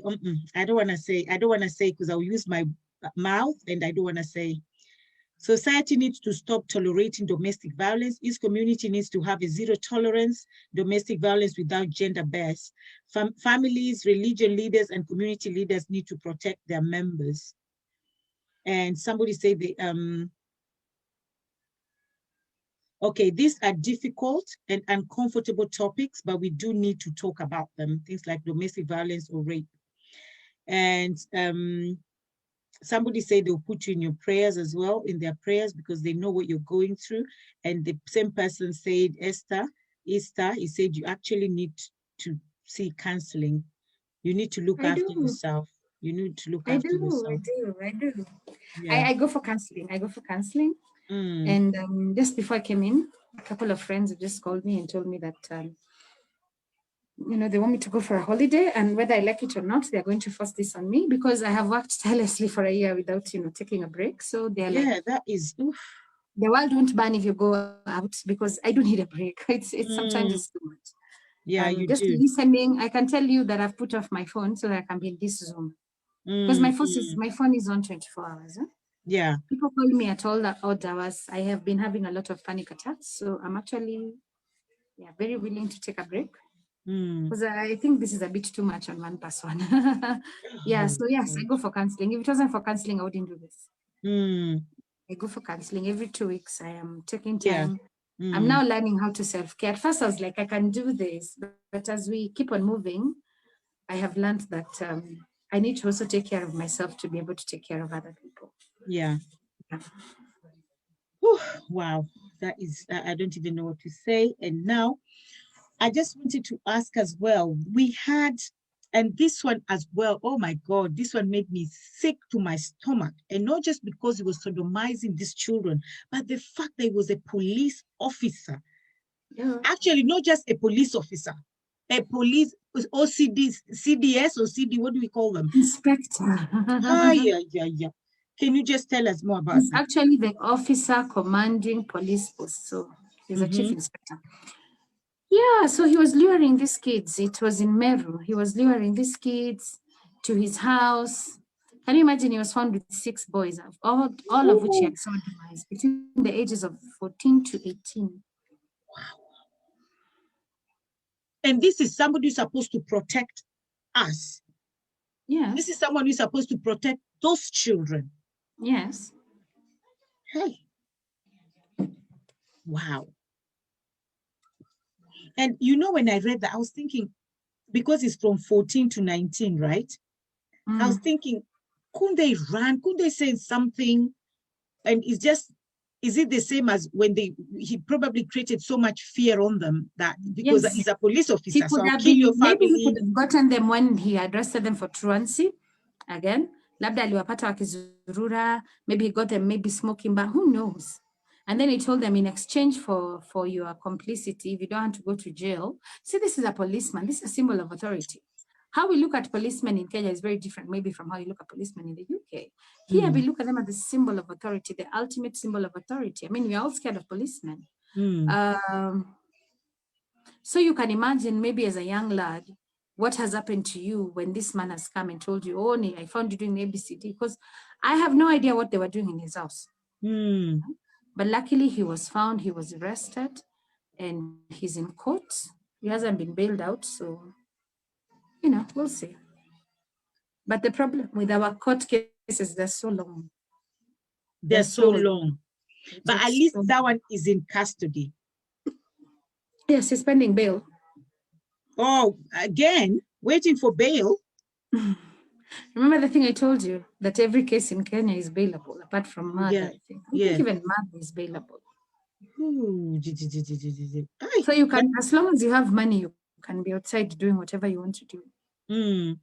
I think we should really create. And for us to get this overhauled, for it to be like things like pedophilia,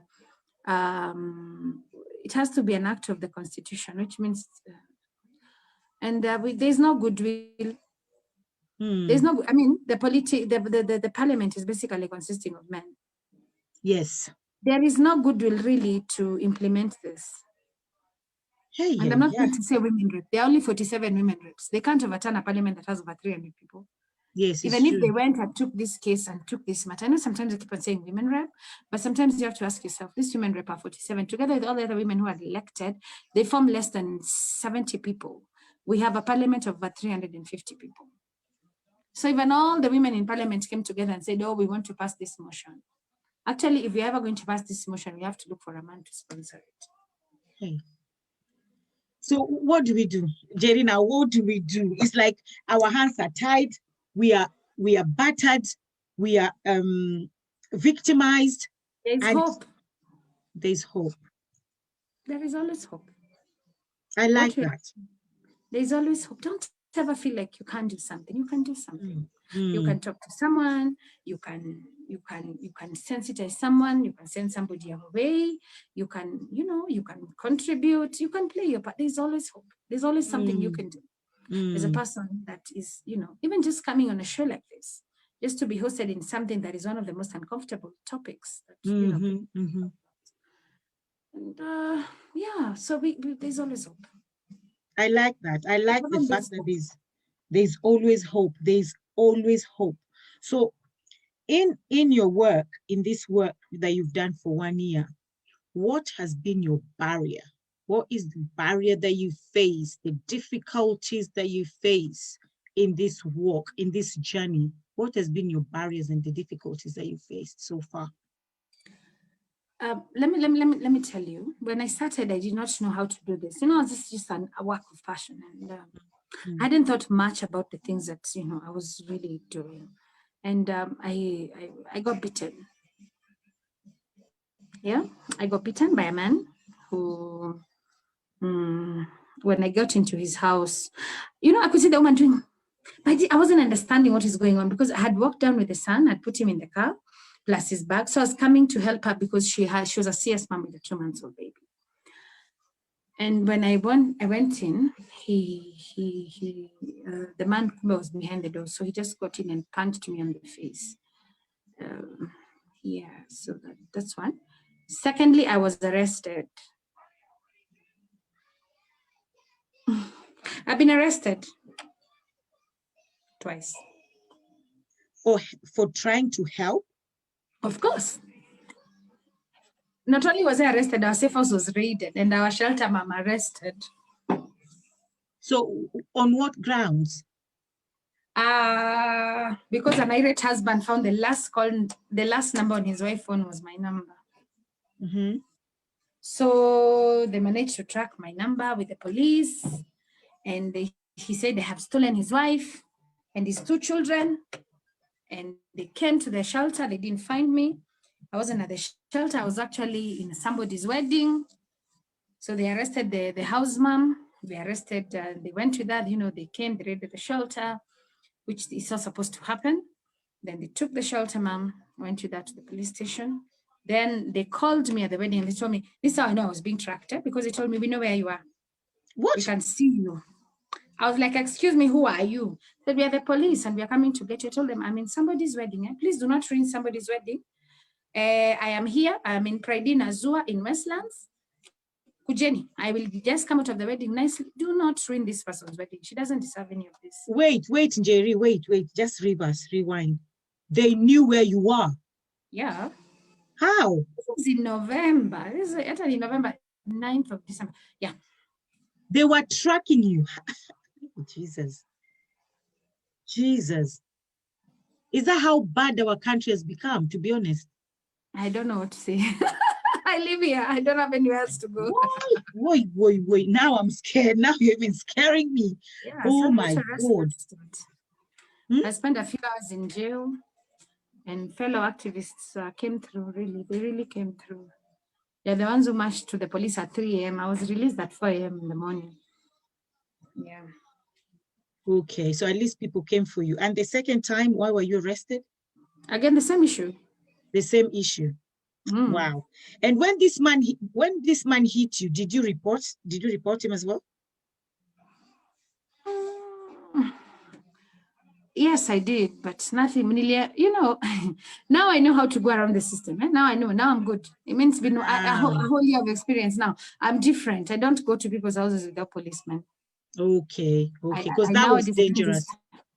That was dangerous. I don't want to be killed.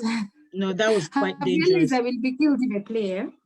Because you see, this woman calls you and your first issue is, let me go.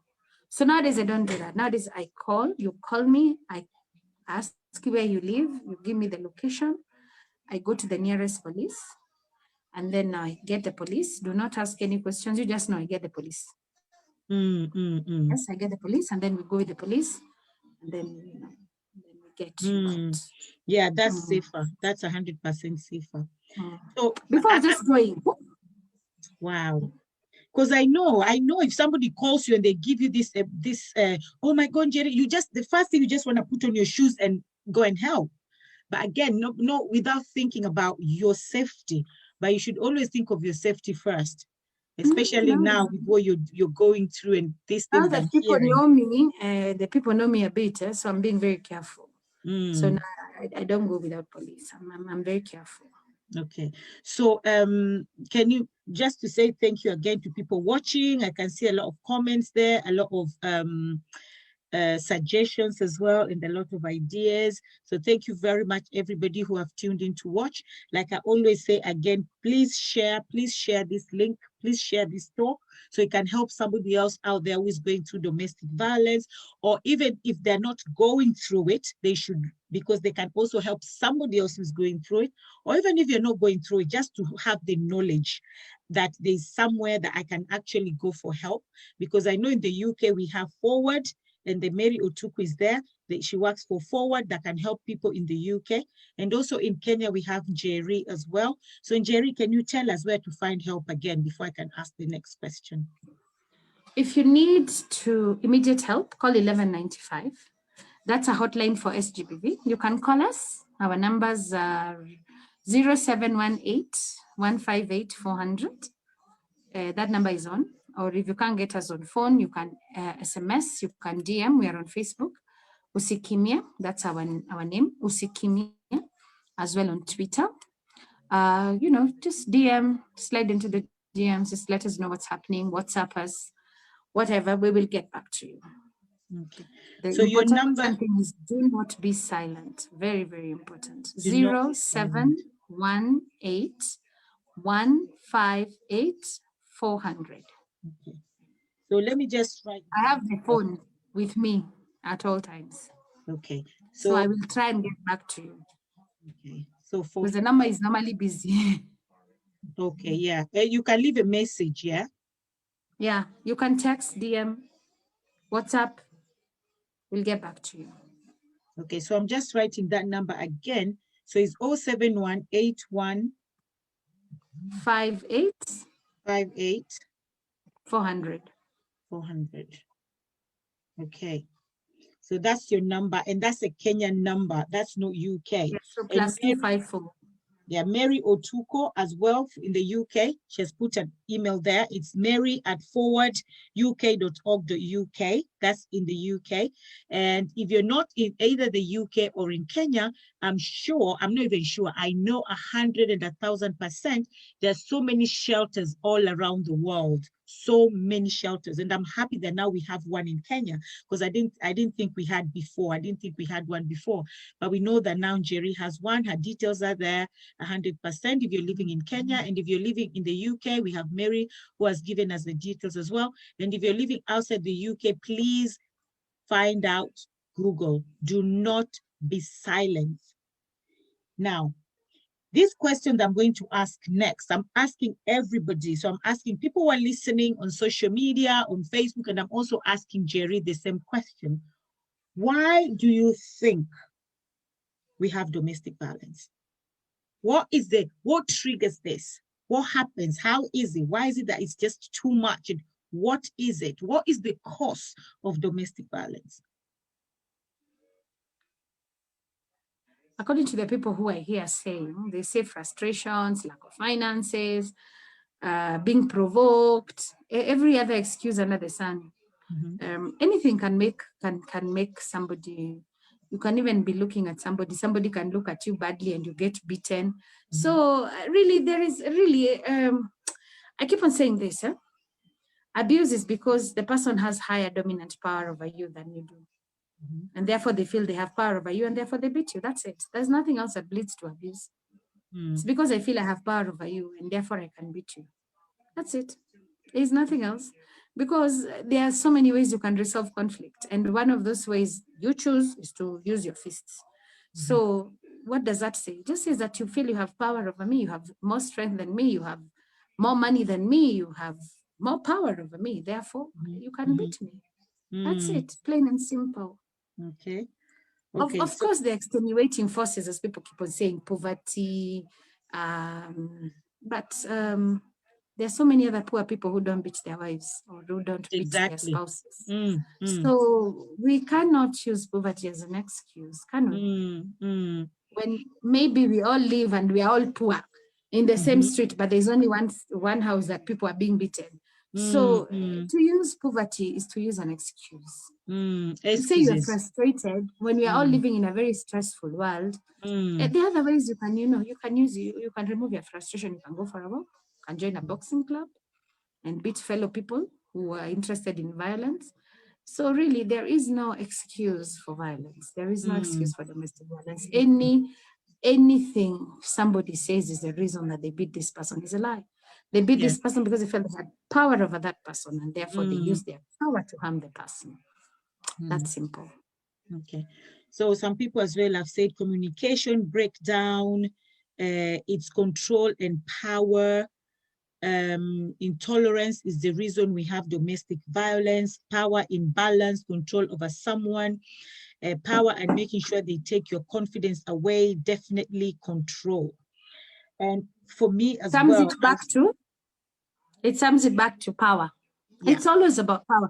Even rape is about power. It's never about passion. You don't see a girl and then you decide I'm going to rape her because I'm lusting after her. No, it's about power.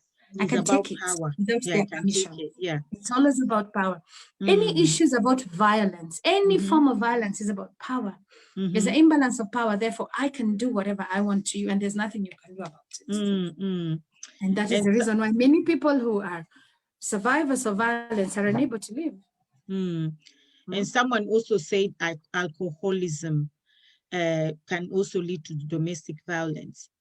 And someone says that all these other things people are saying, yes, they're there and they do cause them, but they're just excuses that people use. But it's all about power, like you said. It's all about power, because the person you beaten did not cause you poverty, or they didn't cause you stress, but it's power. We want to be in control. Even But alcoholism. Why did Yeah. that alcohol tell you to go to church? Exactly. That is so good. That alcohol Why could have did that triggered you to alcohol tell you to church. go kwa boxing uende ukafight huko? Why did he tell you to come home and beat your wife? Mhm. How is it that we have other alcohol, other people who are alcoholics and they go and they sleep huko kwa mtaro, wanakuja asubuhi wakiwa Yeah. wamelewa? Why is your alcohol the only one that is showing you to go beat your wife? To go beat your wife or your husband. You're just Now- using alcohol as an excuse to beat someone. Come on. And for me as well, the way I see this is the society that you grew in. Let's say, example, you've grown in a society that, when I went to America one day, I was going to buy, in London, we call it spaghetti tops. In America, I was shocked that they call it man beater. I was like, what's man beater? I went to the shop, I was trying to, man beater. I was like, no, woman beater, sorry, woman beater. I was like, what the hell is woman beater? I actually know what you're talking about. Yeah, the men, they wear that when they want to beat their wives. I was like, and you even started a top women beater. Seriously, that is so wrong in so many. Especially in the South, yeah, they're very good about it. Yeah, called it's a so woman wrong. Yeah, in so many I levels. didn't know that is why it's called that. Oh my God. Yeah, I've never actually known the genesis of why it's called a woman beater. It is called why? a woman beater. Yes. Why would you call a top a woman beater? Because they wear that top when they want to beat the women, because now they are free. They need to beat the women. So I said, society.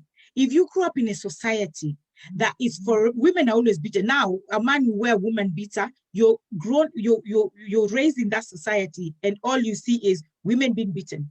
Women being beaten. So that is something that might trigger you as well, even though that's the society you grew in. It might trigger you as well to start beating somebody else, or to be beaten and stay, because this is the norm in our society. And also the community, the community have this, that you have, somebody said wife beater than damn vest. So they know yes, it's called a wife beater. Yeah, a wife beater. I was shocked when I heard, because here we call it spaghetti top here in the UK. So in America is a different name. And also the community, the community, what they expect, there's too much expectations. They expect you to be this way. They expect you to be that way. There's so much expectation. And also the family that you grow up in. There's a video that I saw. That video, I felt so sorry for that child. There was a little boy, and the mom was beating the husband, holding the husband, because the husband came home drunk. The woman was beating this husband, and the child would say, "Mami, metosha, mami." I said, "Oh my God." People don't understand in Swahili. Is "Mami, it's enough. Mami, it's enough." Do you know how sad that is? Because that boy, there's more chances of that boy growing up beating the wife, or that boy growing up being beaten by a woman, because that's what the dad he's was going beaten. to grow up and beat women because he's going to be avenging his father. Yes. So all those things, if you are in this, especially in a relationship that is not healthy for you, do not stay because of the children. Forget that. Walk away. And they also think something else that I wanted to say is, what are the first red flags that you can advise a woman? If you see these red flags, please walk away. This is red flags all over. They say, somebody told me, in fact, she's here watching today, and she made me laugh one day. She said, women like picking red flags. We see a red flag, we pick it. We don't walk away. She's actually here. She said, women like picking red flags. And then we find ourselves with so many red flags that we don't know what to do with them. So what would you say are the first red flags to advise a woman that if you see this, please stop picking red flags? The first red flag, know that there's danger. Can we first of all establish that the first thing that women need to stop saying is that they can change a man. Even men, you can't change a person. Those are I don't understand this concept. Let me just marry him and make him into the man I want him to be. Can we stop it? That is nonsense. Like, you can't change a man. That is even the first red flag, like, oh my God, you know, he will change, he will settle down, he will do this, no, he will not, sis, he will not. You can't change a human being. You ain't God, you didn't make him, you can't change him. So the first thing, the minute you find yourself telling yourself, as a woman, I can change this man, sis, run. You are in it, line, hook and sinker. Umeanguka. So that is the first red flag. This notion that you can change men, you can change someone. That goes actually to both parties, both men and women. We can't change anybody. You don't have the ability to, you don't have your own clay, so you can't change anyone. Communication breakdown. You can't sort out issues with anyone. You can't, you know, it's my way or the highway. You're on the red flag number. If we cannot sit down, me and you, and we talk and sort this thing out, like I came home late, whatever, and then we sit down and I cannot even reason with you. I tell you, no, this happened. I was out with my girls, or I came home late because a taxi broke down, and we cannot sit down and talk, or whatever excuse it is that brings communication breakdown. You know, you're dating somebody and you feel like you can't talk. You know, your partner should be somebody who you can talk and laugh with. Especially laugh with and talk with. If you cannot communicate with this person, first, that is the first basis of any good relationship. Imagine even at work, your boss needs to communicate to you so that you can know how to effectively handle whatever it is in there. You need to communicate with the people that you have employed if you're an employer, or even with your colleagues. How does it become a toxic workplace? It's because of communication. Exactly. If you are not communicating, what happens? There's a lot of toxicity, isn't there? So imagine this is somebody you want to do life with, or you're doing life with, but you can't talk. You can't talk with this person. Let me tell you, you're not doing life. You're just, I don't know what you're doing, but the communication breakdown actually is, no, we can't talk. You have to talk. You have to be the person that you can talk with. Whatever, whether it is nonsense, it is jokes, it is serious matter, whether it is buying land, or whether you have seen a meme on the internet and you want to share. You know, that is how communication should be. Seriously, he should be the first person you want to even just, umecheki kitu, have you seen this thing? And you're sending it to him and you're laughing. But the other time you're telling him, man, there's an investment I've seen. Have you seen these treasury bonds? You know, somebody you can communicate. What do you think? I always tell people, before you get married, though, sis, bro, before you get married, these are the things you need to sit down and talk about. How many children do you want? What church are you going to? What mosque are you going to? I mean, you need to sit down and talk about it. Where do you want to live? Do you even want children? Yeah. What happens if this happens? If I'm sick today, if I'm sick, and it's not even a joke, if I'm sick, you should have already asked this man before you married him. If I'm sick and I am hospitalized, you see what I mean about communication? If I'm sick and I'm hospitalized, what will you do? And then Mr. Man just there joking, it was, I'll marry someone else. Just know where you are heading Red to. flag.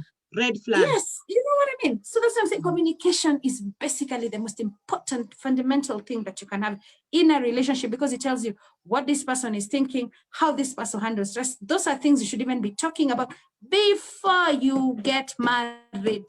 How does this person handle stress? How is this person when he's angry? How does he react? His family, mental illness. Does it run in his family? Does it run in your family? And how many generations? But let me tell you, so that you can know the kind of things you're getting yourself into. History that you met, we fell in love. You know, falling in love, you can always fall out. So can we stop being very blasé about relationships and about marriage? Marriage is a commitment. And before you get into this commitment, if you are buying land today, you will go to the land, to the place where the land is, you will check, you will find out where the beacons are, you will find out who the seller is, what is the history of this land, does it have a case?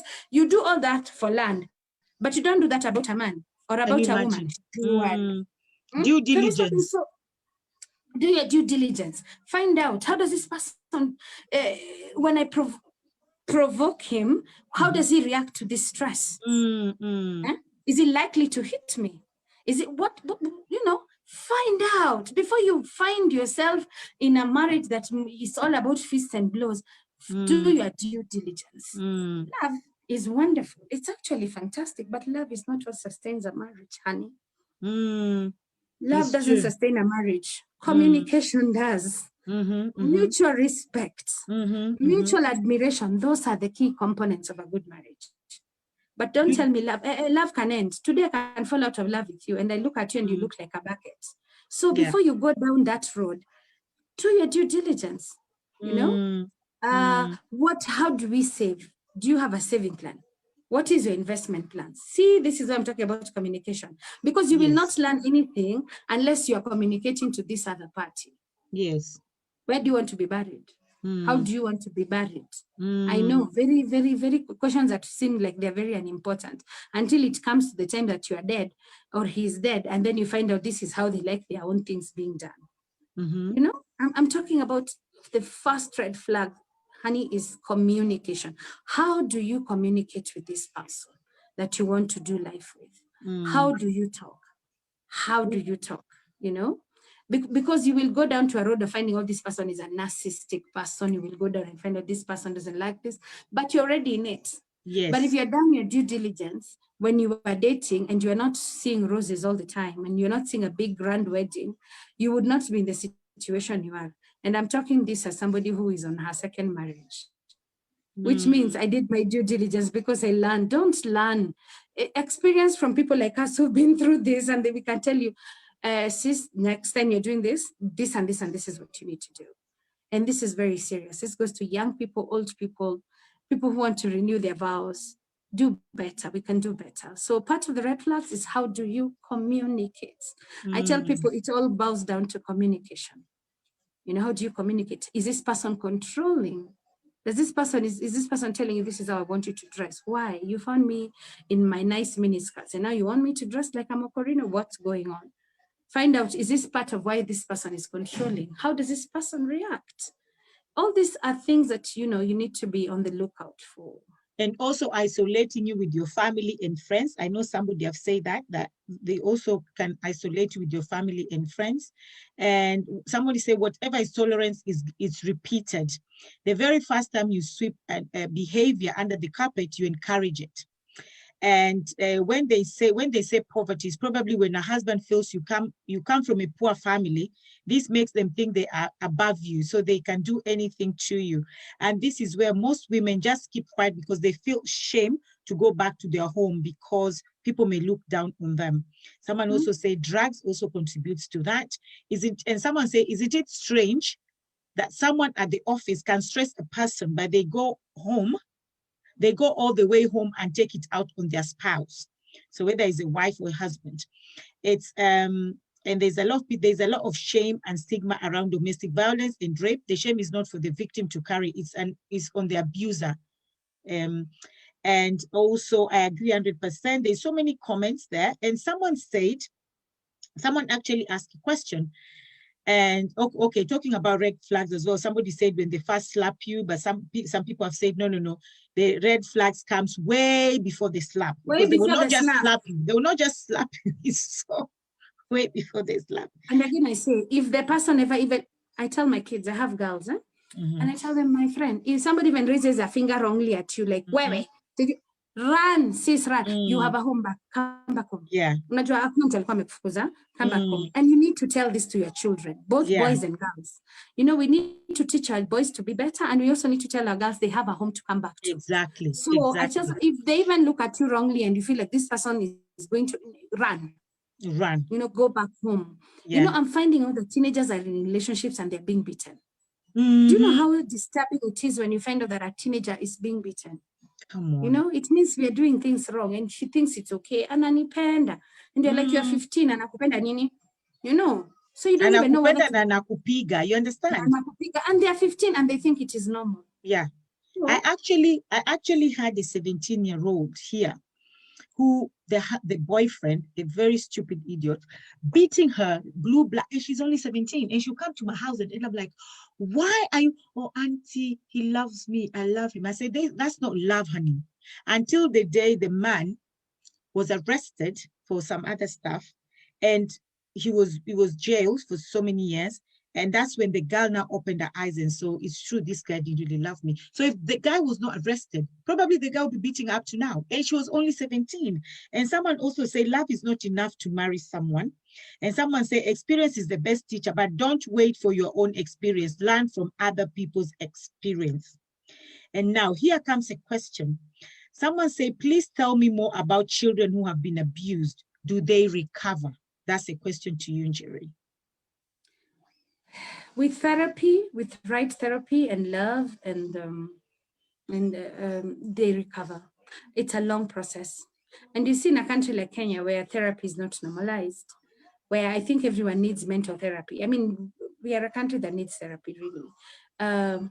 We need to normalize children going to therapists and seeing therapists, especially children who have been abused, because unfortunately the abuse develops into trauma. And this means this person grows up with a skewed, with a worldview that is very skewed. So you do not want to meet a person who hasn't treated trauma and this person becomes your spouse. That's why you remember the thing I was talking about Apombele, where I was telling you before you get it, you start doing life with people, find out where they've come from and if they have healed traumas in their life, including mental issues. Find out, are you ready for that? Because as I said, you're not somebody's therapist. Being a wife, being a life partner does not mean you're their therapist, So you need to ask yourself, am I ready for these things that this person has gone through? Or should I just point this person to a therapist? Because I am not ready to become the therapist. Because it means I'm going to be handling issues that happened to this person in childhood. So this person is looking at the world with the eyes that he saw in childhood. Unaona? So this is a person who is likely to damage you. So should I marry this person? Should I marry this person or should I send them to a therapist? That's a question. Honestly, some of these things, we are the people who should be looking at them and asking ourselves, what are we doing? As somebody says, this story of somebody isolating you and wanting you not to have any other friends, ask yourself, where does this come from? Where does this come from? Why is this person isolating you? What is he so afraid of? Yes. Why are you getting married to an insecure person? Where is his insecurities come from? And when the insecurities arise, what does he do about these insecurities? Which is why I told you, communication is the key to a good marriage, to a good relationship, because you're communicating, therefore You see, if I don't communicate to you, if I'm not talking to you, let's say about what Usikime does or who Usikime is or the things that we do, or I'm not talking to you about domestic violence, then you wouldn't know what happens. So now if it is in your marriage or in your relationship or whatever, then you need to also have communication, because then you can learn what the other person is about. But if there is no communication, then what are you two doing? Yeah. What are the two of you doing? Because you need to tell your child, this is why you tell a child, usiangusha hii baba. So that the child learns, these are my danger zones. So how does a child learn? Through communication. How do you know the other person? Through communication. Basically, communication is the first avenue. Before you even go to red flags, if you had communicated properly, then you would have seen the red flags. But women, we are, I remember in high school, we were told women are womb carriers. Therefore, they like taking in things. As a womb carrier, you love taking in things. You love it. You love it. You put it on yourself to change, to chisel. You think you can chisel something that you want to make, your own man, your own thing. And this is something we need to stop as women. We really need to stop. We can't change people. You can't chisel out your own man, You can't look at these imperfections and tell yourself, those ones I can work with. It's only a little drugs. See, Mingi, I can handle it. I can pray for him and he can change. Apana, it is not your work to pray for him and change. It is for your work for him to build himself. You build yourself. When you come together, now you are meshed together. But you cannot be Bob the Builder. Can we stop that? And this is a women thing. It is entirely a women thing. Women think they can build people. They can change them. They can mother them into being the perfect husbands they want. That is part of the problem. That is why we also sit in the houses where we are being beaten and we think, I can fix this marriage. You see, I can fix it. I know, I've been there. And if you could have asked me, I could have told you, I'll pray it out. I used to pray and fast, my friend. I would pray and fast. I would command and manifest and speak it. And I'm telling you, then he will beat me, even as I'm manifesting. So, Nice. you know, so we need to learn that some things are not prayed about. Some things you run. You run. You remember what Joseph did when that, you know, when Potiphar's wife held him, he left that robe and ran and ran and ran. Sometimes you have to run. You have to look at the situation and you're like, uyu bibi Potiphar, run. It's not everything that you need to sit there and wait and pray for about it to and pray about it and manifest. Wow, thank you so much. Communication you can learn, but if it's some other things, no. So I want you guys watching, thank you very much for watching. And like I said, please let's share. I can see a lot of people are sharing. So thank you very much for sharing. Please keep on sharing, keep on commenting, keep on liking. But I want you to do something for me, please, guys, if you're watching, so that we can help people out there.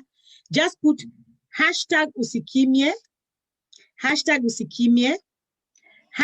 forward. So hashtag Usikimye is for Kenya, where if anybody is suffering or needs help through domestic violence, they can run to the shelter, they'll help them there. Hashtag Usikimye. Hashtag forward, please, as well. Hashtag forward is the people in the UK. They can get help in the UK. So we have hashtag Usikimye in Kenya, hashtag in the UK, and then hashtag Google help. Hashtag Google help, because you can actually Google help in whichever country you are, because right now we only have in the UK and we have Kenya. So hashtag Usikimye in Kenya, hashtag forward in the UK, but we also need help in other countries. So guys, please hashtag. Thank you so much, Joyce. You've put the hashtag. Thank you so much. Thank you so much for the person who put the hashtag right now. Hashtag. Thank you so much. Okay, now I'm coming to the abusers. I have a strong feeling, and this is just my feeling, and I always feel like this.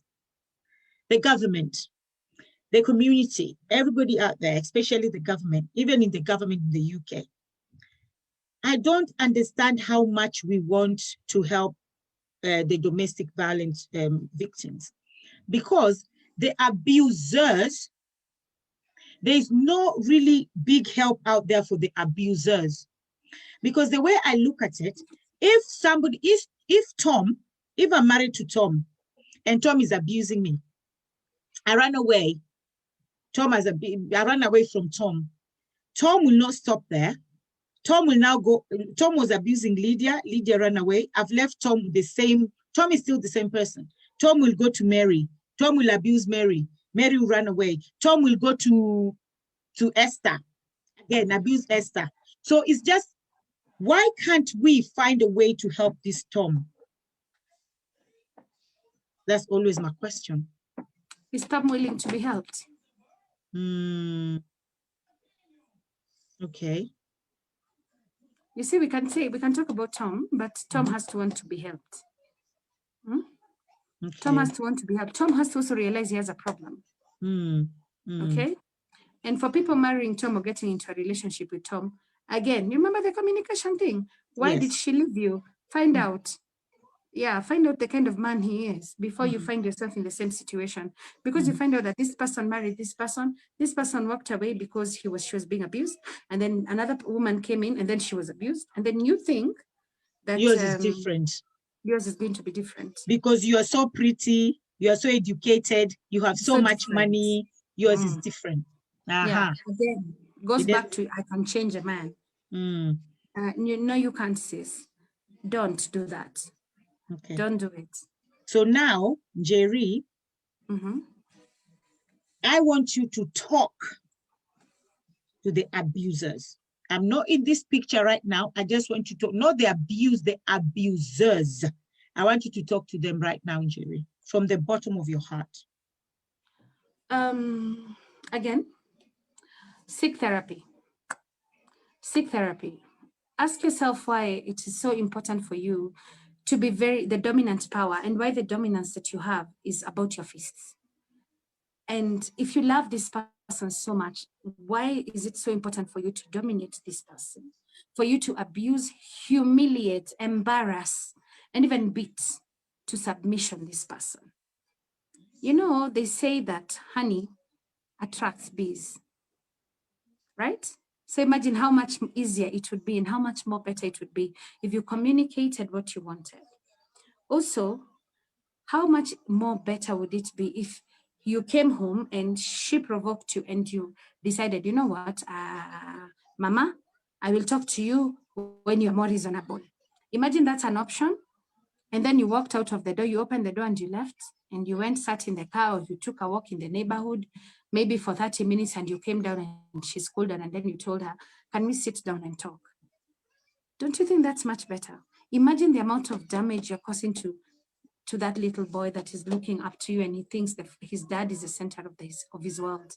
Imagine how much damage you're doing to your daughter who looks at you, because they say daughters marry their fathers, who is looking at you, and then she's going to go out there and look for a man like you. And your son is going to grow out there and emulate a man like you.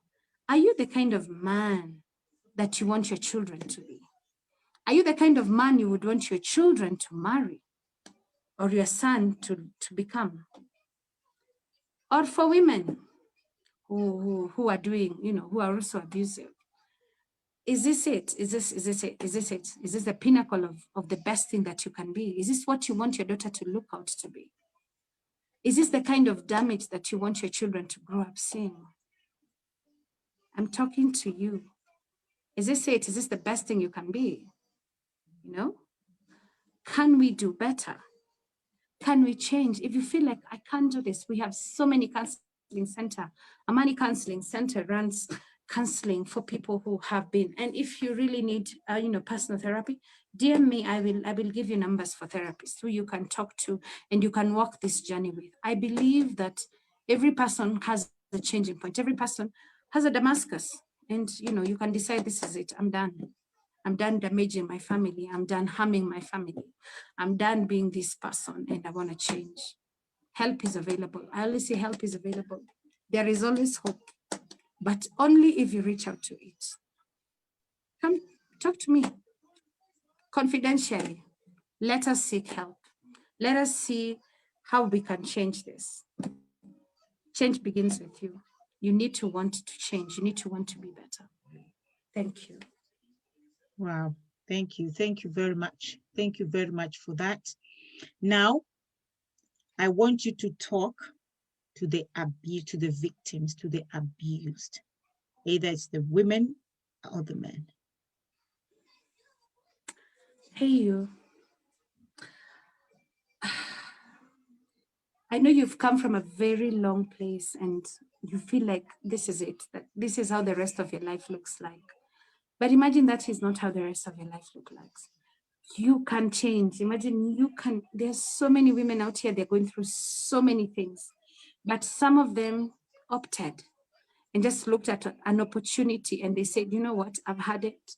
I can't be beaten again. I can't be the victim again. And you can take this change. You know what I'm saying? Just call me. Call me today. Tell me where you are and let's see how we can change each other. Let's see how we can turn this ship around. Just enough is enough. You can't be covering your bruises under makeup. You can't be walking in shame for men, who know that home is not the right place to go. And don't stay for the children. Don't use that excuse, honey. You are beautiful. You deserve better. You deserve to, your children deserve to be safe. You deserve to be, you deserve to be safe. You deserve to be secure. You deserve to be loved correctly. And love is not violent. Let me remind you, love is not violent. And imagine you can walk away. You can just leave everything just the way it is. Just walk. Just take your children if you can and just say, this is it. Today is the last day that I'm going through this. And just go into a shelter. We have shelters. Come, let us walk this journey together. And then let's see if we can turn around what is happening in your life. Don't look at the church. Don't look at society. Don't look at your parents. Don't look at, just think about yourself for one day in your life. Think about yourself. Call us, call me. Let's see what we can do. But don't, honey, after listening to this, please don't go back. Please call me. You may be a man, may be a woman in distress, call me. Thank you. Thank you. Thank you. Thank you very much for that. Okay. Thank you so much, everybody who tuned in today. Please, like I said again, please share this video.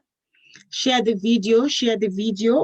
I see we have like 69 shares, but we need to get to 100 shares. So please, guys, share.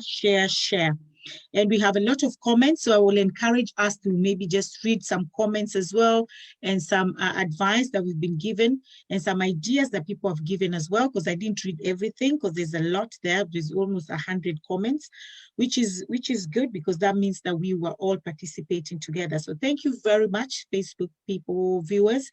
Thank you so much for your participation. And also thank you so much, Jerry, for accepting this invitation. Thank you so much. And I will say again, if you're in Kenya, there is a Usikimye. Usikimye, they have a shelter. They can help you if you're going through domestic violence, whether it's rape, sexual abuse, and emotional abuse, financial abuse, whatever you are going through, you can contact Usikimye. And they also have the phone number 071-8158-400. That's their phone number. You can reach them there. And also you can dial 1195 for help as well. 1195 if you want to, if you need help. So do not be silenced. Just like the word say usikimye, that's a Swahili word which means do not be silenced. And if you're in the UK as well, we have Forward. And Forward also helps and shelters people who are going through domestic violence. It doesn't matter if you're a woman or a man. And I'll just encourage people out there, whether you're a woman or man, please speak up. Speak up. You do not suffer in silence. Speak up. Do not make excuses. You cannot change anybody. You cannot change that man. And definitely you cannot change that woman. And there's no excuses for domestic violence. There's no excuses for beating somebody and killing them. Or there's no excuses for causing pain to someone and saying, they provoked me. Nobody provoked you. At work, like somebody just rightfully said, at work, we have people who provoke you at work. We have people who upset you at work. We have people who call you names at work. You don't beat them. Why is it that you come and beat your wife? Because your wife provoked you. If you want to fight, get your fighting gloves and go to the boxing ring. We have people there who are professionally trained and they'll wait for you there. So thank you very much once again. I'll see you again next week by God's grace. So thank you very much. And Jerry, just wait there for me, with me a little bit. Thank you very much, everybody, for watching. And I'll see you again next week on Saturday and Sunday. We have show. Our show is called Stand Out and Speak Up. Stand out and speak up. Thank you very much, everybody. God bless. And 2021, like I said yesterday, I forgot to actually pray about 2021. I said yesterday, I'm praying for 2021. Happy 2021. I pray for prosperity. I pray for success. I pray for focus. I pray for goals to be reached, health to be restored, healing, for us to get healing, both physically, spiritually, economically, financially, and mentally, because it all starts from the mind. So that is 2021. We pray for healing. And I also tell people about COVID, guys.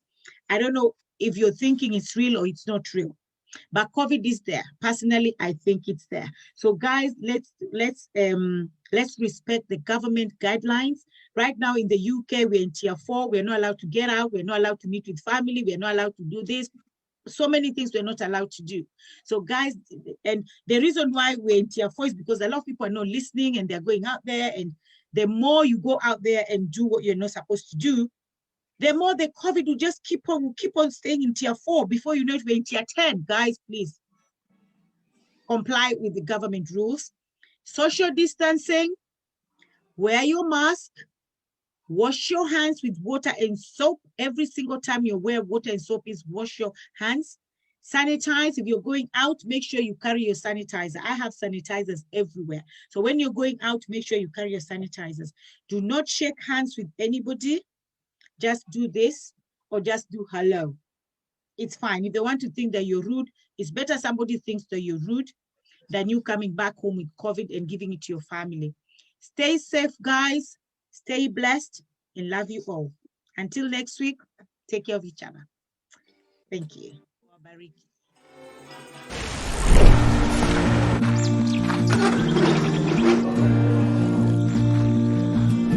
At World Remit, we understand what the journey is about, how it can sometimes take a little distance to bring us a little closer together.